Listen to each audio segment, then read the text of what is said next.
C എൻ്റെ board കണ്ടപ്പം എന്നോട് നിങ്ങൾ സി എക്കാരനാണല്ലേ? അപ്പം ആണ്. ശരിക്കും സി എ ഫൈനൽ പാസ്സായിക്കണ്. പിന്നെ ഞാൻ പാസ്സാവാതെ ബോർഡ് വെക്കുമോ?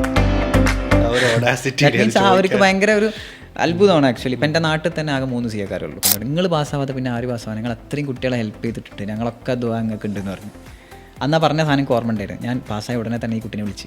അതിനപ്പോൾ സി എ മുമ്പും സി എ കഴിഞ്ഞതിൻ്റെ ശേഷം എനിക്ക് കിട്ടുന്ന തന്നെ ഞാൻ മനസ്സിലാവും. പിരിവാരുടെ എണ്ണമൊക്കെ കൂടി വീട്ടിൽ. പിരിവാർ അങ്ങനെ വരാറില്ലായിരുന്നു. ഇപ്പോൾ സി എക്കാരനുണ്ടെന്ന് പറഞ്ഞിട്ട് പിരിവാർ വരും. നമുക്ക് പഠിക്കേണ്ട ഒരു സമയം ഉണ്ടാവും. അതായത് മറ്റുള്ളവരെ കോപ്പി അടിക്കരുത് പഠിക്കുന്നത്. രാവിലെ പഠിക്കുന്നത്, നമ്മൾ രാത്രി പഠിക്കുന്നത്, അങ്ങനെ കോപ്പി അടിക്കരുത്. നമുക്ക് കംഫർട്ടബിൾ ആയിട്ടുള്ള സമയത്ത് പഠിച്ചു കഴിഞ്ഞാൽ സംഭവം വർക്കൗട്ടും. MCQ ബേസ്ഡ് ക്വസ്റ്റ്യൻസ് പഠിക്കാൻ ഏറ്റവും നല്ല മാർഗ്ഗം MCQ കുറേ ചെയ്യുക എന്നുള്ളതാണ്. പിറ്റേ ദിവസം രാവിലെ ഞാൻ ICI ഡൽഹിക്ക് വിളിച്ചിട്ട് ചോദിച്ച് ഞാൻ പാസ്സായിക്കണോ? അവർ പറഞ്ഞ് പാസ്സായിട്ടുണ്ട്, പുതിയ മാർക്ക് ഷീറ്റ് തന്നെ അയച്ചു തരും. അപ്പോൾ എൻ്റെ മാർക്ക് ഷീറ്റ് 2 എണ്ണം ഉണ്ട് ഗ്രൂപ്പ് 1. അതായത് 1 നോർമലും തോറ്റതും, 2 റിവൈസ്ഡ് എന്ന് മേലെ എഴുതിയിട്ടുണ്ട് മാർക്ക് ഷീറ്റ്. പഠിക്കും വീഡിയോ ചെയ്യും. അങ്ങനെ സത്യം പറഞ്ഞു കഴിഞ്ഞാൽ 10 ദിവസം ആ ഒരു മാസം ഗ്യാപ്പിൻ്റെ ഉള്ളിൽ തന്നെ എനിക്ക് ഏകദേശം 15K ഫോളോവേഴ്സായി ടിക്ടോക്കിൽ. കോമാളി വീഡിയോസാണ്, വലിയ രസമൊന്നുമില്ല. ഇപ്പോൾ CA ചെയ്തുകൊണ്ടിരിക്കുന്നവരോട് എനിക്ക് പറയാനുള്ളത് അതായത് നിങ്ങൾ ആർട്ടിക്കിൾഷിപ്പ് ചെയ്യുന്ന ഇടയിൽ തന്നെ ഫൈനലിന് വേണ്ടിയിട്ടുള്ള പ്രിപ്പറേഷൻ തുടങ്ങണം. ആർട്ടിക്കിൾഷിപ്പ് കഴിഞ്ഞിട്ട് തുടങ്ങാമെന്ന് വിചാരിച്ച് കഴിഞ്ഞാൽ 2 കൊല്ലം പോകും. 2 കൊല്ലം കഴിഞ്ഞിട്ട് പിന്നെയും പഠിക്കാമെന്ന് പറഞ്ഞു കഴിഞ്ഞാൽ അതത്ര ഈസി അല്ല. ഇപ്പോൾ ചില പെൺകുട്ടികളൊക്കെ പറയാറുണ്ട്, അതായത് എൻ്റെ പാരൻസ് ഇങ്ങനെ പറഞ്ഞു ഞാൻ ഈ പ്രാവശ്യം തോറ്റ് എന്നെ കെട്ടിച്ചുവിടുന്ന പറയുന്നതെന്ന്. സോ അങ്ങനെയൊക്കെ സ്ട്രിക്ട്ലി പറയുന്ന ആൾക്കാരുണ്ട്. ഒരിക്കലും അങ്ങനെ പറയരുത്. അപ്പോൾ അത് പ്രഷറൈസ് ചെയ്യുക. മൂത്ത പയ്യനാണ് CA CMA പഠിക്കുന്നത്. ഭയങ്കര ഡേഞ്ചർ ആക്ച്വലി. അത് എൻ്റെ കൂടെ പഠിച്ചിരുന്ന ഒരു ഫ്രണ്ടിന് കുട്ടി വരെ ആയി, കൊച്ചു വരെ ആയി. ആ കൊച്ചിന് ഞാൻ എന്നിട്ട് എന്ത് ചെയ്തു, ഒരു ഗിഫ്റ്റ് വരെ കൊണ്ടേ കൊടുത്തു. Hi everyone. ലാസ്റ്റ് 2 years ആയിട്ട് നമ്മൾ ഒരുപാട് ചാർട്ടേഡ് അക്കൗണ്ടൻറ്റ്സ്, കമ്പനി സെക്രട്ടറീസ്, CMAs ഇവരൊക്കെ നമ്മൾ ഇൻ്റർവ്യൂ ചെയ്യുന്നു. ഓരോ വർഷവും കൂടുതൽ ഹാപ്പി ആവുന്നുണ്ട്, കൂടുതൽ പ്രൗഡ് ആവുന്നുണ്ട്. കാരണം IIIയുടെ ഫാക്കൽറ്റി പൂളിലേക്ക് ഒരുപാട് എക്സ്പീരിയൻസ്ഡ് ആയിട്ടുള്ള, എക്സ്പെർട്ടീസുള്ള, ക്വാളിഫൈഡ് ആയിട്ടുള്ള ഒരുപാട് അധ്യാപകർ വീണ്ടും ആഡ് ചെയ്യപ്പെടുന്നുള്ളതുകൊണ്ട് ഇന്ന് നമ്മുടെ കൂടെയുള്ളത് നമ്മുടെ ടീമിലേക്ക് പുതിയതായിട്ട് ജോയിൻ ചെയ്തിട്ടില്ല, എന്നാൽ വർഷങ്ങളുടെ experience as a faculty, as a practising CA ആയിട്ടുള്ള CA ഷഹദ് അലി സാറാണ്. സാറിനോട് നമുക്ക് അദ്ദേഹത്തിൻ്റെ CA ജേണിയെക്കുറിച്ചും പിന്നെ മറ്റു കാര്യങ്ങളെക്കുറിച്ചും വിശദമായി ചോദിക്കാം. Welcome sir. അപ്പോൾ CAയിലേക്ക് എങ്ങനെയാണ് സാർ എത്തിപ്പെട്ടതെന്ന് പറഞ്ഞുകൊണ്ട് നമുക്ക് തുടങ്ങാം. ആ ഒരു സ്റ്റാർട്ടിങ്, ആദ്യമായിട്ട് CA എടുക്കാം എന്ന് തീരുമാനിച്ചൊരു മൊമെൻറ്റ് എങ്ങനെയായിരുന്നു? മൊമെൻ്റ് എന്ന് പറയുമ്പം ആക്ച്വലി 10ാം ക്ലാസ് കഴിഞ്ഞ പാടന്നെ ഞാൻ തീരെ പഠിക്കൂലായിരുന്നു. അതാണ് ഏറ്റവും വലിയ, എല്ലാവരും പറയുന്ന പോലെ എന്താ പറയുക, ഇയാൾ പഠിക്കാത്ത ഒരാൾ, അങ്ങനെ ഒരു ബാക്ക്ഗ്രൗണ്ട് സ്റ്റോറി പറയുമല്ലോ എല്ലാവരും, ഒരു ചെറിയ സ്റ്റോറി. അതേപോലെ തന്നെ ചെറിയ സ്റ്റോറി തന്നെയാണ്. അങ്ങനെ വീട്ടിൽ എല്ലാവരും നല്ലോണം പഠിക്കും, ഞാൻ തീരെ പഠിക്കുന്നില്ല. വീട്ടിൽ ബ്രദറുണ്ട്, സിസ്റ്ററുണ്ട്, നല്ല പഠിപ്പിച്ചാണ്. അപ്പം ഏറ്റവും യങ്ങർ വണ്ണാണ് ഞാൻ. അപ്പം എല്ലാവർക്കും ഉള്ളൊരു ഇതെന്താ വെച്ചാൽ എൻ്റെ ഫാദറിന് ഓൾറെഡി ഒരു ഷോപ്പുണ്ട്, ഒരു ബിസിനസ് നടത്തുന്ന ആളാണ്. അപ്പം എല്ലാവരും വിചാരിച്ച് ഞാൻ ആ ഷോപ്പൊക്കെ നടത്തി അങ്ങനെ പോകും എന്നാണ് എല്ലാവരും വിചാരിച്ചത്. എല്ലാവരും അങ്ങനെ ഡിറ്റർമൈൻ ചെയ്തു ഞാൻ അങ്ങനെ ആയിരിക്കുന്നു.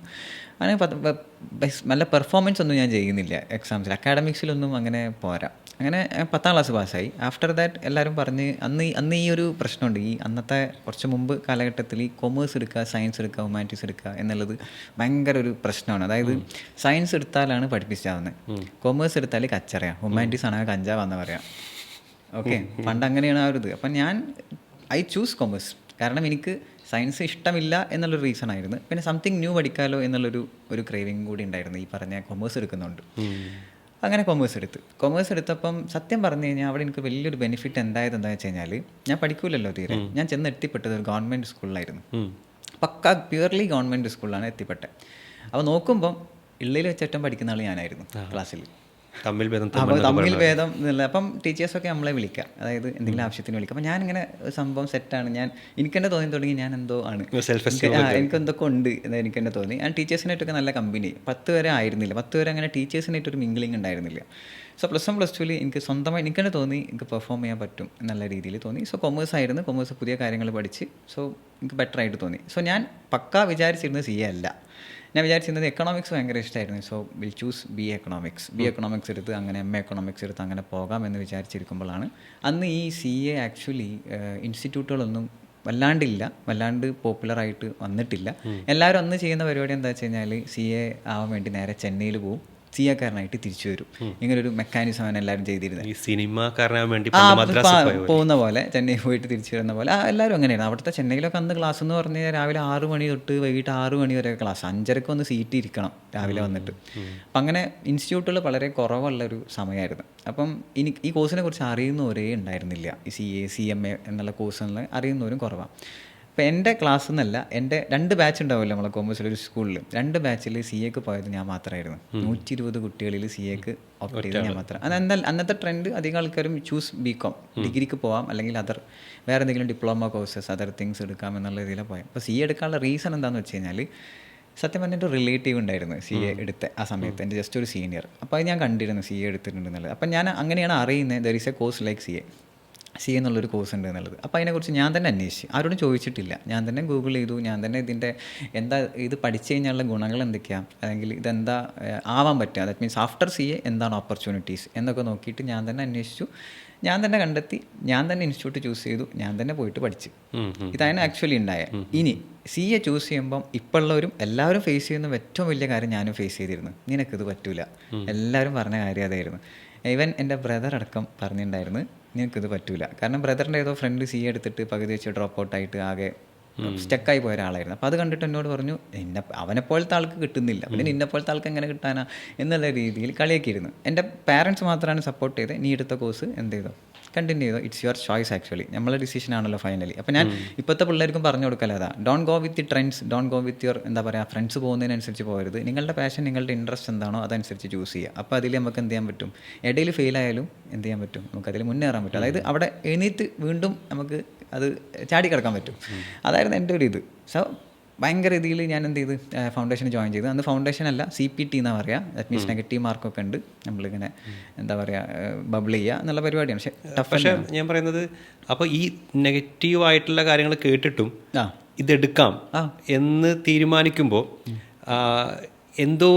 അവിടെ എന്തോ ഒരു ഫയർ ഉണ്ടാവുമല്ലോ. അതായത് ഞാനിതിന് എക്യുപ്ഡ് ആണ്, എന്നെ കൊണ്ട് ഇത് പറ്റുന്നു തോന്നാനുള്ളൊരു ട്രാൻസിഷൻ ഈ +1 +2 സമയത്ത് ഉണ്ടായിട്ടുണ്ടോ? 10ാം ക്ലാസ് വരെ അങ്ങനെ പഠിക്കുന്ന ഒരാളൊന്നും ആയിരുന്നില്ല. ഞാൻ +2 എത്തിയപ്പോഴാണ് ഇതിനെക്കുറിച്ച് അറിയുന്നത്, ഇതിനെക്കുറിച്ച് അന്വേഷിച്ചത്. അപ്പം എനിക്കറിയാം it is A tough course. അപ്പം ടഫ് കോഴ്സ് എന്ന് പറഞ്ഞു കഴിഞ്ഞാൽ ഇപ്പോൾ എല്ലാവരും ടഫ് എന്ന് പറയുന്നത്, ഇപ്പോൾ ആരും എടുക്കാതിരുന്നു കഴിഞ്ഞാൽ എങ്ങനെ ശരിയാവുക എന്നുള്ള ഒരു, പിന്നെ കുറേ കളിയാക്കലുകൾ ഒരാൾക്ക് കിട്ടിക്കഴിഞ്ഞാൽ പിന്നെ അയാൾ മൈൻഡ് ചെയ്യില്ല. ഡെഫിനറ്റ്ലി അയാൾ പിന്നെ സാരില്ല, നമുക്ക് നോക്കാം, എന്തായാലും ആർക്കും എക്സ്പെക്ടേഷൻ ഇല്ല. സോ ഒരു എക്സ്പെക്ടേഷൻ ഇല്ലാതെ എടുത്ത് നോക്കി കഴിഞ്ഞാൽ ആർക്കും പ്രതീക്ഷ ഒന്നും കൊടുക്കുന്നില്ലല്ലോ, നമ്മൾ വലിയ ആളാവുന്നല്ലേ, എടുത്തു നോക്കാമെന്നല്ലേ. പിന്നെ അന്ന് ഒരു ഫീച്ചർ എന്താ വെച്ച് കഴിഞ്ഞാൽ ഈ ഒരു കോഴ്സിന് ഇറ്റ്സ് ലോ കോസ്റ്റ് ആണ്. അതായത് വല്ലാണ്ട് മറ്റ് എഞ്ചിനീയറിംഗ് പോലെ അല്ലെങ്കിൽ മറ്റു കോഴ്സസ് പോലെ ഭയങ്കര കോസ്റ്റ് ഇതിനാവുന്നില്ല. അത് ഏറ്റവും വലിയ, ഇവിടെ വേണ്ടത് നമ്മളുടെ പൈസ അല്ല. പൈസ കുറേ ഉണ്ടായിട്ട് ചെയ്യാനാവാൻ പറ്റില്ല. ഇവിടെ വേണ്ടത് ഒരു ഡെഡിക്കേഷനാണ് ആൻഡ് ഹാർഡ് വർക്ക്. ഇൻ്റലിജൻസ് വേണമെന്ന് ഞാൻ പറയുന്നില്ല, അങ്ങനെയാണെങ്കിൽ ഞാൻ ചെയ്യാക്കാരനാവില്ല. That means not about the ബുദ്ധി. നമ്മൾക്ക് ഇത്ര ഭയങ്കര ബുദ്ധിമാനാവണം, +2 ഇത്ര മാർക്ക് കിട്ടണം, അങ്ങനെയൊന്നുമില്ല. പഠിക്കാനുള്ളൊരു മനസ്സുണ്ടെന്നുണ്ടെങ്കിൽ, പഠിക്കാനുള്ള വേ അറിയാമെന്നുണ്ടെന്നുണ്ടെങ്കിൽ ഈസി ആയിട്ട് CA CMA പാസ്സാവാം. അത് പലർക്കും അറിയില്ല എന്നുള്ളതാണ് ഇവിടുത്തെ ഒരു കാര്യം. പിന്നെ ഏറ്റവും കൂടുതൽ വേണ്ട ഒരു സാധനം ഇൻട്രസ്റ്റാണ്, താല്പര്യം. ഇപ്പം ഞാൻ സത്യം പറഞ്ഞു കഴിഞ്ഞാൽ ഞാനും ഫെയിൽ ആയിട്ടുണ്ട്. ഒറ്റയടിക്ക് CA-കാരനായ ആളല്ല ഞാൻ പറയാറുണ്ട്. അതിലേക്കാണ് വന്നിരുന്നത്. സാർ ഇപ്പോൾ നേരത്തെ CPT-യുടെ കാര്യം പറഞ്ഞപ്പോഴാണ് ഞാൻ ഇടപെട്ടത്. അവിടെ നിന്ന് അങ്ങോട്ടുള്ള CPT കഴിഞ്ഞ് എന്താ പറയുക, CPT-ക്ക് ജോയിൻ ചെയ്തു. അന്ന് 2 മാസം ക്രാഷ് ഉണ്ട്. അതായത് ഇൻസ്റ്റിറ്റ്യൂട്ട് പറയും 2 മാസം ക്രാഷ് അറ്റൻഡ് ചെയ്താൽ ഉടനെ നിങ്ങൾക്ക് CPT-യിൽ എൻ്റർ ചെയ്യാം. ആൻഡ് ആഫ്റ്റർ ദാറ്റ് ഇൻ്റർ നേരെ 9 മാസം കൊണ്ട് കംപ്ലീറ്റ് ചെയ്ത് കഴിഞ്ഞാൽ ഇൻ്റർ കിട്ടും. അത് കഴിഞ്ഞാൽ എന്താ പറയുക, നമുക്ക് ഇപ്പം അറിയാലോ, ഇപ്പം അത്യാവശ്യം നന്നായിട്ട് ബൂം ചെയ്തിട്ടാണ് ഇൻസ്റ്റിറ്റ്യൂട്ട് സംസാരിക്കുക ഏതൊരു കോഴ്സിനെ കുറിച്ചും. സെയിം ലൈക്ക് എൻ്റെ ഫാദർ കൂടെ ഉണ്ടായിരുന്നു ജോയിൻ ചെയ്യാൻ പോയപ്പോൾ. ഫാദറിൻ്റെ കണ്ണിങ്ങനെ ഡോളർ കത്തുന്ന പോലെ ഇങ്ങനെ കത്തി, ഇവൻ ഇത് പഠിച്ചു കഴിഞ്ഞാൽ ഭയങ്കര സംഭവമാവുന്നില്ല. ഇങ്ങനെ പൈസയുടെ കാര്യം മാത്രമേ പറയുള്ളൂ. പെട്ടെന്ന് അതായത് ഇങ്ങനെ പറയുന്നത് 2 മാസം കൊണ്ട് CPT പാസ്സാവുന്നു, 9 മാസം കൊണ്ട് ഇൻ്റർ പാസ്സാവുന്നു, പിന്നെ പൈസ ഇങ്ങോട്ട് കിട്ടുന്നു. പൈസ കിട്ടുന്നത് ആർട്ടിക്കിൾഷിപ്പിലുള്ള സ്റ്റൈപ്പൻ്റാണ്, അത് അത്ര വലിയൊന്നുമില്ല. ആൻഡ് ആഫ്റ്റർ ദാറ്റ് ആർട്ടിക്കിൾഷിപ്പിൻ്റെ കൂടെ തന്നെ ഫൈനൽ പഠിക്കുന്നു. ആൻഡ് ക്വാളിഫൈ ചെയ്ത് കഴിഞ്ഞാൽ സൈൻ ചെയ്താൽ മതി, പൈസ കിട്ടും. അല്ലെങ്കിൽ എവിടെയെങ്കിലും ജോബ് ചെയ്താൽ തന്നെ ദാറ്റ് മീൻസ് ലാക്സ് ആണ് സാലറി കിട്ടുക എന്ന് പറഞ്ഞപ്പം ഫാദർ ഓക്കെ ഫൈൻ, ഇപ്പം എനിക്ക് ഇത് കിട്ടിക്കഴിഞ്ഞാൽ എന്തായാലും ബെസ്റ്റ് ഓപ്ഷൻ ആയിരിക്കും എന്നൊക്കെ പറഞ്ഞ് ഫാദർ എന്ത് ചെയ്തു, ഫൈനലി ഇതിൽ ജോയിൻ ചെയ്യാൻ തീരുമാനിച്ചു. സോ ജോയിൻ ചെയ്യാൻ അന്ന് വളരെ കോസ്റ്റ് കുറവായിരുന്നു. അന്ന് ഞാൻ ജോയിൻ ചെയ്തു. ആൻഡ് ജോയിൻ ചെയ്തപ്പം എനിക്ക് ഞാൻ എന്താ പറയുക, ഹോസ്റ്റലിൽ നിൽക്കേണ്ട സാഹചര്യം വന്നു. ഓക്കെ, ഹോസ്റ്റലിൽ നിൽക്കേണ്ട സാഹചര്യം, കാരണം എനിക്ക് ഹോസ്റ്റൽ കംഫർട്ടബിൾ അല്ല എനിക്ക്. ദാറ്റ് മീൻസ് ഞാൻ എപ്പോഴും കുട്ടികൾക്ക് പറഞ്ഞു കൊടുക്കുന്ന കാര്യം, ഈ പഠിക്കാനുള്ള സാഹചര്യം വെരി ഇമ്പോർട്ടൻ്റാണ്. പഠനത്തിൽ വലിയ ഇമ്പാക്റ്റ് ചെയ്തു. നമുക്ക് സാഹചര്യം മോശമാണെന്നുണ്ടെങ്കിൽ നമുക്ക് പഠനം എത്തിക്കാൻ പറ്റില്ല. ദാറ്റ് മീൻസ് നമുക്കൊരു സിറ്റുവേഷൻ ഓക്കെ അല്ലെങ്കിൽ പഠിക്കാൻ കഴിയില്ല. അതിന് mental stability also is very important അങ്ങനത്തെ കോഴ്സിന്. നമുക്ക് മൈൻഡ് സെറ്റ് ഓക്കെ ഇല്ല എന്നുണ്ടെങ്കിൽ പഠിക്കാൻ പറ്റില്ല. അപ്പം ഞാൻ അവിടെ ജോയിൻ ചെയ്തപ്പോൾ മൈൻഡ് സെറ്റ് ഓക്കെ ആവാതിരിക്കാനുള്ള കാരണം എന്താണെന്ന് വെച്ച് കഴിഞ്ഞാൽ ഞാൻ ഹോസ്റ്റലിൽ ഒരു ചേച്ചിയുടെ മോളുണ്ടായിരുന്നു. അപ്പോൾ മോള് കാരണമല്ല അവിടെ ജോയിൻ ചെയ്തേ. ചേച്ചി കുറച്ച് സ്ട്രിക്റ്റ് ആയിരുന്നു, മോള് സ്ട്രിക്റ്റ് ആയിരുന്നു. പുതിയ കഥകൾ കിട്ടും വിചാരിച്ചങ്ങ് ചിന്തിച്ചു പോയി. അതെ, ശരി, ഓക്കെ. ചേച്ചിയും മോളും നല്ല സ്ട്രിക്റ്റ് ആയിരുന്നു. അപ്പം ചേച്ചി 6 മണിക്ക് ശേഷം, ഈവൻ ജെൻസ് ആണെങ്കിലും 6 മണിക്ക് ശേഷം എന്ത് ചെയ്യാൻ പാടില്ല, പുറത്തിറങ്ങാൻ പാടില്ല. ദാറ്റ് മീൻസ് അവിടെ നിൽക്കണം, പെർമിഷൻ വേണം. അങ്ങനെ ഭയങ്കര സ്ട്രിക്റ്റ് ആയിട്ടുള്ളൊരു ഹോസ്റ്റൽ, ഒരു വീട്ടുകാർ നടത്തുന്ന ഒരു ഹോസ്റ്റൽ. കൂടുതൽ ചെയ്യാക്കാരനെ അവിടെ ഉള്ളത്. അപ്പം ഞാനവിടെ ജോയിൻ ചെയ്തപ്പം എൻ്റെ നാട് പറഞ്ഞപ്പോൾ തിരൂരാന്ന് പറഞ്ഞു. അപ്പം എന്നോട് പറഞ്ഞു, തിരൂർ വേറെ ഒരാളുണ്ടല്ലോ ഇവിടെ സെയിം ലക്ഷ്യം പഠിക്കുന്നത്. അപ്പം ആരാ നോക്കിയപ്പോൾ എൻ്റെ കൂടെ 10ാം ക്ലാസ് വരെ പഠിച്ചിരുന്ന വേറൊരാൾ, ഭയങ്കര പഠിപ്പിച്ചായിട്ടുള്ള ഒരാൾ. എങ്ങനെയാലും നെഗറ്റീവ് ഫീലിംഗ് വരുമല്ലോ, കാരണം നമ്മളെ കൂടെ വേറെ നമുക്കൊരു ഇഷ്ടമില്ലാത്ത ഒരാൾ ആയിട്ട് വരുമ്പോൾ അല്ലേ, നമുക്ക് സെയിം റൂമിൽ ഷെയർ ചെയ്യണം ആളെ കൂടെ. അങ്ങനെ അതൊരു നെഗറ്റിവിറ്റി. അപ്പം ആളെ കൂടെ എന്നും പോകണം. ആൾ പഠിക്കുന്നത് കാണലുമില്ല ഞാൻ രാത്രി. അതായത് ആൾ സയൻസാണ്. പക്ഷെ എൻ്റെ കോൺഫിഡൻസ് എന്താ, 2 കൊല്ലം കൊമേഴ്സ് എടുത്താൽ ഞാൻ 2 മാസം കൊണ്ട് എനിക്ക് ഈ ക്രാഷ് കോഴ്സ് ഈസി ആയിട്ട് ക്രാക്ക് ചെയ്യാം. പക്ഷേ 2 കൊല്ലം സയൻസ് എടുത്തിട്ട് 2 മാസം കൊണ്ട് അവൻ കൊമേഴ്സ് എന്താക്കാനാ എന്നായിരുന്നു എൻ്റെ ഒരു കൺസെപ്റ്റ്. ഞാനും പഠിക്കില്ല, സയൻസുകാരൻ പഠിക്കുന്നില്ല, അവനെ കൊമേഴ്സുകാരൻ എന്തിനാണ് പഠിക്കുന്നത്. അങ്ങനെ ഒരു ദിവസം രാത്രി ഒരു 3-3:30 സമയമായപ്പോഴാണ് പെട്ടെന്നൊരു ശബ്ദം കേട്ട് എഴുന്നേറ്റപ്പോണ്ട് ഈ പയ്യൻ ഒരു അണ്ടർടേക്കർ എഴുന്നേൽക്കുന്ന പോലെ എഴുന്നേറ്റിരുന്ന് ഇങ്ങനെ ഇരിക്കുന്നു. അപ്പോൾ 3-3:30 ആൾ എഴുന്നേറ്റ് പോയി പഠിക്കാൻ പോവുക, ആരും ഇല്ലാത്ത സമയത്ത്. അപ്പോൾ എനിക്ക് മനസ്സിലായി, ഇങ്ങനെയാണ് ഇവൻ ഫുൾ A+ ഒക്കെ വാങ്ങുന്നതല്ലേ. ഞാനും 3-3:30 എഴുന്നേറ്റ് പഠിക്കാൻ നോക്കി ഇവൻ്റെ കൂടെ. നോക്കിയപ്പം 6:30-7 മണിയാകുമ്പോൾ ഞാൻ ബുക്കിൻ്റെ മുന്നിൽ കിടന്നുറങ്ങുന്നുണ്ടാവും, ഇവൻ ബെഡ് കിടന്നുറങ്ങുന്നുണ്ടാവും. അപ്പം എനിക്ക് വർക്കൗട്ട് ആയില്ല എന്ന് മനസ്സിലായി. ഇതാണ് അടുത്ത മോറൽ ഓഫ് സ്റ്റോറി. നമുക്ക് പഠിക്കേണ്ട ഒരു സമയം ഉണ്ടാവും. അതായത് മറ്റുള്ളവർ കോപ്പി അടിക്കരുത് പഠിക്കുന്നത്. അവർ രാവിലെ പഠിക്കുന്നത്, നമ്മൾ രാത്രി പഠിക്കുന്നത്, അങ്ങനെ കോപ്പി അടിക്കരുത്. നമുക്ക് കംഫർട്ടബിൾ ആയിട്ടുള്ള സമയത്ത് പഠിച്ചു കഴിഞ്ഞാൽ സംഭവം വർക്കൗട്ട് ആവും. എന്തും ഇൻട്രസ്റ്റോട് കൂടി കംഫർട്ടബിളായിട്ട് ചെയ്താലേ വർക്കൗട്ട് ആവുള്ളൂ, അല്ലെങ്കിൽ വർക്കൗട്ട് ആവില്ല. അതായിരുന്നു അവിടെ നിന്ന് കിട്ടിയൊരു പാഠം. ആൻഡ് ഫൈനലി CPT എക്സാം എഴുതിയപ്പം ഓഫ് കോഴ്സ് ഞാൻ പെർഫോമൻസ് മോശമാണല്ലോ, തോറ്റുപോയി. ഈവൻ അക്കൗണ്ടൻസി അടക്കം തോറ്റു. എനിക്ക് അക്കൗണ്ടൻസിയിൽ ആക്ച്വലി ഫുൾ മാർക്കാണ് +2-ലൊക്കെ. അക്കൗണ്ടൻസി ഫേവറേറ്റ്സ് ആണ്. ഈവൻ എനിക്ക് ഒറ്റക്ക മാർക്കാണ് കിട്ടിയത് CPTയിൽ. ഭയങ്കരമായിട്ട് ഡൗൺ ആയിപ്പോയി. അതിന് മാത്രമല്ല, ഞാൻ ഇവൻ വിളിച്ചപ്പോൾ പാസ്സായി. അത് ഭയങ്കരമായൊരു ഡൗണായി. അതായത് സയൻസുകാരനായ അവൻ 2 മാസം കൊണ്ട് ക്രാഷ് എടുത്ത് പാസ്സായി, കൊമേഴ്സുകാരനായ ഞാൻ പാസ്സായില്ല എന്നുള്ള നമുക്ക് അങ്ങനെ ഒരു, നമ്മൾ മനുഷ്യനല്ലേ, എങ്ങനെയായാലും നമുക്കൊരു ഒരു ടൈപ്പ് ഓഫ് സാധനം നമ്മളെ മൈൻഡിൽ കയറും. അതായത് അവൻ പാസ്സായി, ഞാൻ പാസ്സായില്ല. ഞാൻ വീട്ടിലങ്ങനെ പറയും, അതായത് അവൻ പാസ്സായി, അവന് വീട്ടിലറിയാം പാസ്സായില്ല എന്നുള്ളത്. അങ്ങനെ വീട്ടുകാർ അപ്പം നല്ല സപ്പോർട്ട്. വീട്ടുകാർ പറഞ്ഞ് നിനക്ക് ഡിസൈഡ് ചെയ്യാം വാട്ട് ടു ഡു. അതായത് ഒന്നെങ്കിൽ ഡിഗ്രിക്ക് പോവാം, അല്ലാന്നുണ്ടെങ്കിൽ ഒരു കാര്യം ചെയ്തോ, ഇതെന്നെ കണ്ടിന്യൂ ചെയ്തോ. അങ്ങനെയാണ് ആ ഇൻസ്റ്റിറ്റ്യൂട്ട് അന്ന് റിപ്പീറ്റർ ബാച്ച് ഫ്രീ ആയിട്ട് കൊടുത്തിട്ടുണ്ടായിരുന്നു. അത് മാത്രമല്ല, ഇവിടെ പറയാൻ പാടുണ്ടെന്ന് അറിയില്ല, ആ ഇൻസ്റ്റിറ്റ്യൂട്ട് അന്ന് ഒരു ഓഫറും വെച്ച്, അതായത് CA ഫൗണ്ടേഷൻ തോറ്റാൽ എന്താ ACCയിലോട്ട് ഒരു ഡിസ്കൗണ്ട് തരാമെന്ന്. ഞാൻ ഓൾറെഡി CA ഫൗണ്ടേഷൻ തോറ്റിട്ട് എന്ത് ചെയ്യണമെന്ന് അറിയാതെ ഇരിക്കുകയാണ്. അപ്പോഴാണ് അന്ന് ACCA ഈസ് അപ്കമ്മിങ്, അതായത് വന്നുകൊണ്ടിരിക്കുന്നേ ഉള്ളൂ. അപ്പം need some students for ACCA. അപ്പോൾ അതുകൊണ്ട് ഇൻസ്റ്റിറ്റ്യൂട്ട് അങ്ങനെ ചെയ്തതാണ്. ഞാൻ കുറ്റം പറയല്ല, പക്ഷേ നമ്മൾ തോറ്റ ഒരാളെ സംബന്ധിച്ചിടത്തോളം അങ്ങനെ ഒരു മെസ്സേജ് വരുമ്പോൾ ഒരു ഇതാണ്. റിപ്പീറ്റർ ബാച്ച് ഫ്രീ ആയിരുന്നു. ഞാൻ റിപ്പീറ്റർ ബാച്ചിൽ ജോയിൻ ചെയ്തു. ആദ്യം തന്നെ ഞാൻ ഹോസ്റ്റൽ കട്ട് ചെയ്തു. കാരണം ഹോസ്റ്റൽ എനിക്ക് സെറ്റ് ആവുന്നില്ല എന്ന് തോന്നി. എനിക്ക് ഫുഡ് അല്ലെങ്കിൽ സ്ലീപ്പ് ഇതൊക്കെ ഓക്കെ ആയില്ലെങ്കിൽ പഠനം നടക്കില്ല എന്ന് തോന്നി. ഞാൻ എന്താക്കി, ട്രെയിൻ വഴി, ഞാൻ കാലിക്കറ്റാണ് പഠിച്ചത്, ട്രെയിൻ വഴി പോയി വരുന്ന രീതിയിലാക്കി. റിപ്പീറ്റർ ബാച്ച് ആയതുകൊണ്ട് തന്നെ അത്യാവശ്യം സമയം എടുത്ത് പഠിക്കാം. അങ്ങനെ ഞാൻ എന്ത് ചെയ്തു, സമയം എടുത്ത് പഠിക്കാൻ വിചാരിച്ച് ഡെയിലി പോകുമ്പം ഈ നമ്മുടെ ട്രെയിൻ ഞാൻ യൂസ് ചെയ്യും പഠിക്കാൻ വേണ്ടിയിട്ട്. അന്ന് ഈ സീസൺ ടിക്കറ്റുകാർക്ക് സ്ലീപ്പറിൽ കയറാനുള്ള ഒരു അങ്ങനെയൊന്നും ഇല്ല ശരിക്കും, പക്ഷേ എല്ലാവരും കയറുന്നതുകൊണ്ട് ഞാനും കയറും. അങ്ങനെ ആ സ്ലീപ്പറിലാകുമ്പോൾ കുറച്ച് സ്പേസ് ഉണ്ടാവും, അവിടെ എവിടെയെങ്കിലും ഇരുന്നിട്ട് അന്നന്ന് എടുക്കുന്ന കാര്യങ്ങൾ അന്നന്ന് തന്നെ ഇതിൻ്റെ ഉള്ളിൽ തന്നെ പഠിക്കും. പിന്നെ വീട്ടിലെത്തിയിട്ട് ബാക്കി ഒന്ന് റിവൈസ് ചെയ്ത് കഴിഞ്ഞാൽ സംഭവം സെറ്റ്. അപ്പോൾ ആ വേയിൽ ഞാൻ എൻ്റേതായ ഒരു സ്റ്റഡി സ്റ്റൈൽ ഞാൻ കീപ്പ് ചെയ്യാൻ തുടങ്ങി. പിന്നെ ഡെയിലി MCQ ചെയ്യും. അതായത് ഞാനൊരു MCQ ബുക്കിലെട്ട് വാങ്ങി, ആരും അറിയാതെ. അതായത് ഒരു വലിയ ഒരു MCQ സ്കാനർ എന്ന് പറയും, ഫുൾ സ്കാനർ വാങ്ങിയിട്ട് ഫുള്ള് ചെയ്യാൻ തുടങ്ങി. ഡെയിലി ഒരു 20 ബേസ് ക്വസ്റ്റ്യൻസ് എല്ലാ സബ്ജക്റ്റിൻ്റെയും ചെയ്യാൻ തുടങ്ങി. അവസാനം എക്സാം ആവുന്നതിന് മുന്നേ ഏകദേശം ആ ഫുൾ സ്കാനർ കംപ്ലീറ്റ് ചെയ്തു. ഏകദേശം ഒരു 1000ൻ്റെ മേലെ ക്വസ്റ്റ്യൻസ് ഉണ്ടാവും, ഫുൾ കംപ്ലീറ്റ് ചെയ്തു. അപ്പം കോൺഫിഡൻസിൻ്റെ അറ്റ് പീക്ക് എക്സാം എഴുതാൻ പോയത്, അറ്റ് പീക്കിലാണ്, കോൺഫിഡൻസിലാണ് എക്സാം എഴുതാൻ പോയത്. ഓഫ് കോഴ്സ് എക്സാം എഴുതിയപ്പോൾ തന്നെ ഉറപ്പായിരുന്നു ഞാൻ പാസ്സാവുന്നത്. ഓഫ് കോഴ്സ് പാസ്സായി, ഈസി ആയിട്ട് പാസ്സായി. അതായത് ഈസി, ദാറ്റ് മീൻസ് അവിടെ മനസ്സിലാക്കിയ ഒരു കാര്യം, MCQ ബേസ്ഡ് ക്വസ്റ്റ്യൻസ് പഠിക്കാൻ ഏറ്റവും നല്ല മാർഗ്ഗം MCQ കുറേ ചെയ്യുക എന്നുള്ളതാണ്. കൺസെപ്റ്റ് ഓറിയൻറ്റഡ് നോക്കണമെങ്കിലും MCQ റിപ്പീറ്റ് ചെയ്ത് നിങ്ങൾ കുറേ പഠിച്ചു കഴിഞ്ഞാൽ ഡെഫിനറ്റ്ലി നിങ്ങൾക്ക് എന്ത് ചെയ്യാം. അപ്പം CMAയിലൊക്കെ CAT അല്ലെങ്കിൽ CMA ഫൗണ്ടേഷൻ, ഇപ്പോൾ CAയിലാണെങ്കിലും MCQ ബേസ്ഡ് എക്സാംസ് ഉണ്ട്. അപ്പോൾ അതൊക്കെ പഠിക്കാൻ ഏറ്റവും നല്ല മാർഗ്ഗം ഡു മോർ MCQs. എത്രത്തോളം MCQ ചെയ്യാൻ പറ്റുമോ അത്രത്തോളം MCQ ചെയ്ത് പ്രാക്ടീസ് ചെയ്ത് പഠിക്കാം. സോ ഫൗണ്ടേഷൻ പാസ്സായി, നല്ല സന്തോഷം, വീട്ടിൽ സന്തോഷം. ആൻഡ് നെഗറ്റീവ്സ് പറയുന്ന ആൾക്കാരുണ്ടാവും സ്റ്റിൽ, ഏറ്റവും കൂടുതൽ റിലേറ്റീവ്സ്. അതായത് അതൊക്കെ ഫൗണ്ടേഷനല്ലേ പാസ്സായിട്ടുള്ളൂ, ഇൻ്റർവ്യൂ എടുക്കല്ലേ, ബാക്കി ഉണ്ടല്ലോ എന്നുള്ള ഒരു ഇത്. കാരണം അന്ന് എല്ലാവർക്കും നോളജ് ആയി തുടങ്ങി. CA എന്താ, അതിൽ ഫൗണ്ടേഷൻ ഉണ്ട്, ഇൻ്റർ ഉണ്ട്, ഫൈനലുണ്ട്, ഏകദേശം എല്ലാവർക്കും അറിയാം. അപ്പോൾ അതിൽ ചോദിക്കുന്നത് തന്നെ അതായിരിക്കും. ഇപ്പോൾ സ്റ്റിൽ എന്നോട് ചോദിക്കുന്നത് ഞാൻ CA ആണെന്ന് പറഞ്ഞു കഴിഞ്ഞാൽ ഫൈനലൊക്കെ കിട്ടിയോ എന്നാ ചോദിക്കാം. സ്റ്റിൽ ചോദിക്കുന്നവരുണ്ട്. അതായത് അവർക്ക് അത്ഭുതമാണ്, അതായത് മീൻസ് കിട്ടുമോ ഇതൊക്കെ, ഇതൊക്കെ ഒരാൾക്ക് പറ്റുന്ന കാര്യമാണോ എന്നുള്ള ഇതിൽ ചിന്തിക്കുന്ന ഇഷ്ടം പോലെ ആൾക്കാർ. ഇപ്പോൾ സ്റ്റിൽ ഇപ്പോൾ അടുത്ത് എൻ്റെ വീട്ടിലൊരാൾ വന്ന്, ഒരു ബാങ്ക് റിലേറ്റഡ് ആയിട്ടുള്ള ഒരാൾ, അപ്പോൾ എൻ്റെ ബോർഡ് ഇങ്ങനെ CAൻ്റെ ബോർഡ് കണ്ടപ്പം എന്നോട് നിങ്ങൾ CA കാരനാണല്ലേ? അപ്പം ആണ്, ശരിക്കും CA ഫൈനൽ പാസ്സായിക്കണ്. പിന്നെ ഞാൻ പാസ്സാവാതെ ബോർഡ് വെക്കുമോ? മീൻസ് അവർക്ക് ഭയങ്കര ഒരു അത്ഭുതമാണ് ആക്ച്വലി. ഇപ്പം എൻ്റെ നാട്ടിൽ തന്നെ ആകെ 3 CA കാരുള്ളൂ. എൻ്റെ നാട്ടിൽ എൻ്റെ വീട് നിൽക്കുന്ന സ്ഥലത്ത് ആകെ 3 CA കാർ മാത്രമേ ഉള്ളൂ. ഞാനും വേറൊരാളും പിന്നെ കുറച്ച് സീനിയർ ആയിട്ടുള്ള ഒരാളും. പിന്നെ പഠിക്കുന്ന ഒരുപാട് കുറച്ച് ആൾക്കാരും ഉള്ളൂ. പക്ഷേ ഈ കോഴ്സ് പഠിക്കുന്നവരും കുറവാണ്. ഈവൻ എഞ്ചിനീയേഴ്സ് ആണെങ്കിലും ഒരുപാടുണ്ട്, ഡോക്ടേഴ്സ് ആണെങ്കിലും ഒരുപാടുണ്ട്. പക്ഷേ ഈ ഫീൽഡിൽ വരുന്നവർ കുറവാണ്. പക്ഷേ വന്നവർ കുറേ ആൾക്കാർ, ചില ആൾക്കാർ ഡ്രോപ്പ് ഔട്ടായി പോകുന്നുണ്ട്. അപ്പോൾ അത് വേറൊരു റീസണാണ്. ഡ്രോപ്പ് ഔട്ട് ആവുന്നതിൻ്റെ റീസൺ എന്താ പറയുക, അവർ ഡെഡിക്കേറ്റഡ് അല്ല, അല്ലെങ്കിൽ അവർ ഈ കോഴ്സിനെ അറിയാതെയാണ് എടുത്തത്, കോഴ്സ് എന്താണെന്ന് അറിയാതെ എടുത്തു. അപ്പം അതാണ് ഇതിൻ്റെ റീസൺ. ഈ പല കുട്ടികളും +2 വരെയൊക്കെ ചിലപ്പം ക്ലാസ് ടെസ്റ്റിന് പോലും ഒരു തവണ പോലും തോൽക്കാത്ത കുട്ടികളൊക്കെ ചിലപ്പോൾ ജീവിതത്തിലെ ആദ്യത്തെ ഒരു എക്സാം തോൽവി അറിയുന്നത് CA എടുത്തതിന് ശേഷമായിരിക്കും. അപ്പോൾ ഈ തോൽവി എന്ന് പറയുന്നത് വല്ലാത്ത അടിയായിരിക്കുമല്ലോ. ഇത് ഇപ്പോൾ സാറ് ഫസ്റ്റ് ഒരു ഫെയിലിയർ ഉണ്ടായത് പറഞ്ഞു. പക്ഷേ എനിക്ക് തോന്നുന്നു ഇനി അങ്ങോട്ട് ഈ പറഞ്ഞ 2 ലെവലും കൂടെ കിടക്കുന്നുണ്ടല്ലോ, അവിടെയാണല്ലോ കൂടുതൽ തോൽവികൾ വരാൻ സാധ്യത. ഈ ഒരു കോഴ്സിലേക്ക് വരുമ്പോൾ ഈ ഫെയിലിയറിനെ ഫേസ് ചെയ്യാനൊരു മൈൻഡ് സെറ്റ് എങ്ങനെ ഉണ്ടാക്കിയെടുക്കണം എന്നുള്ളതും, ഫെയിലിയർ ആയി കഴിയുമ്പോൾ മാർക്ക് നോക്കുന്നു, ക്ലിയർ ആയിട്ടില്ല, ആ ഒരു സമയത്തെ ഇമോഷൻ എങ്ങനെയാണ്, അത് എങ്ങനെ നമുക്ക് കൈകാര്യം ചെയ്യാമെന്ന് ചോദിച്ചു കഴിഞ്ഞാൽ എന്തായിരിക്കും സാറിന് ആൻസർ? അതിലാദ്യം വേണ്ട ഒരു കാര്യം ഞാൻ പറഞ്ഞതെന്ന് വെച്ചാൽ പാരൻസ് സപ്പോർട്ടാണ്.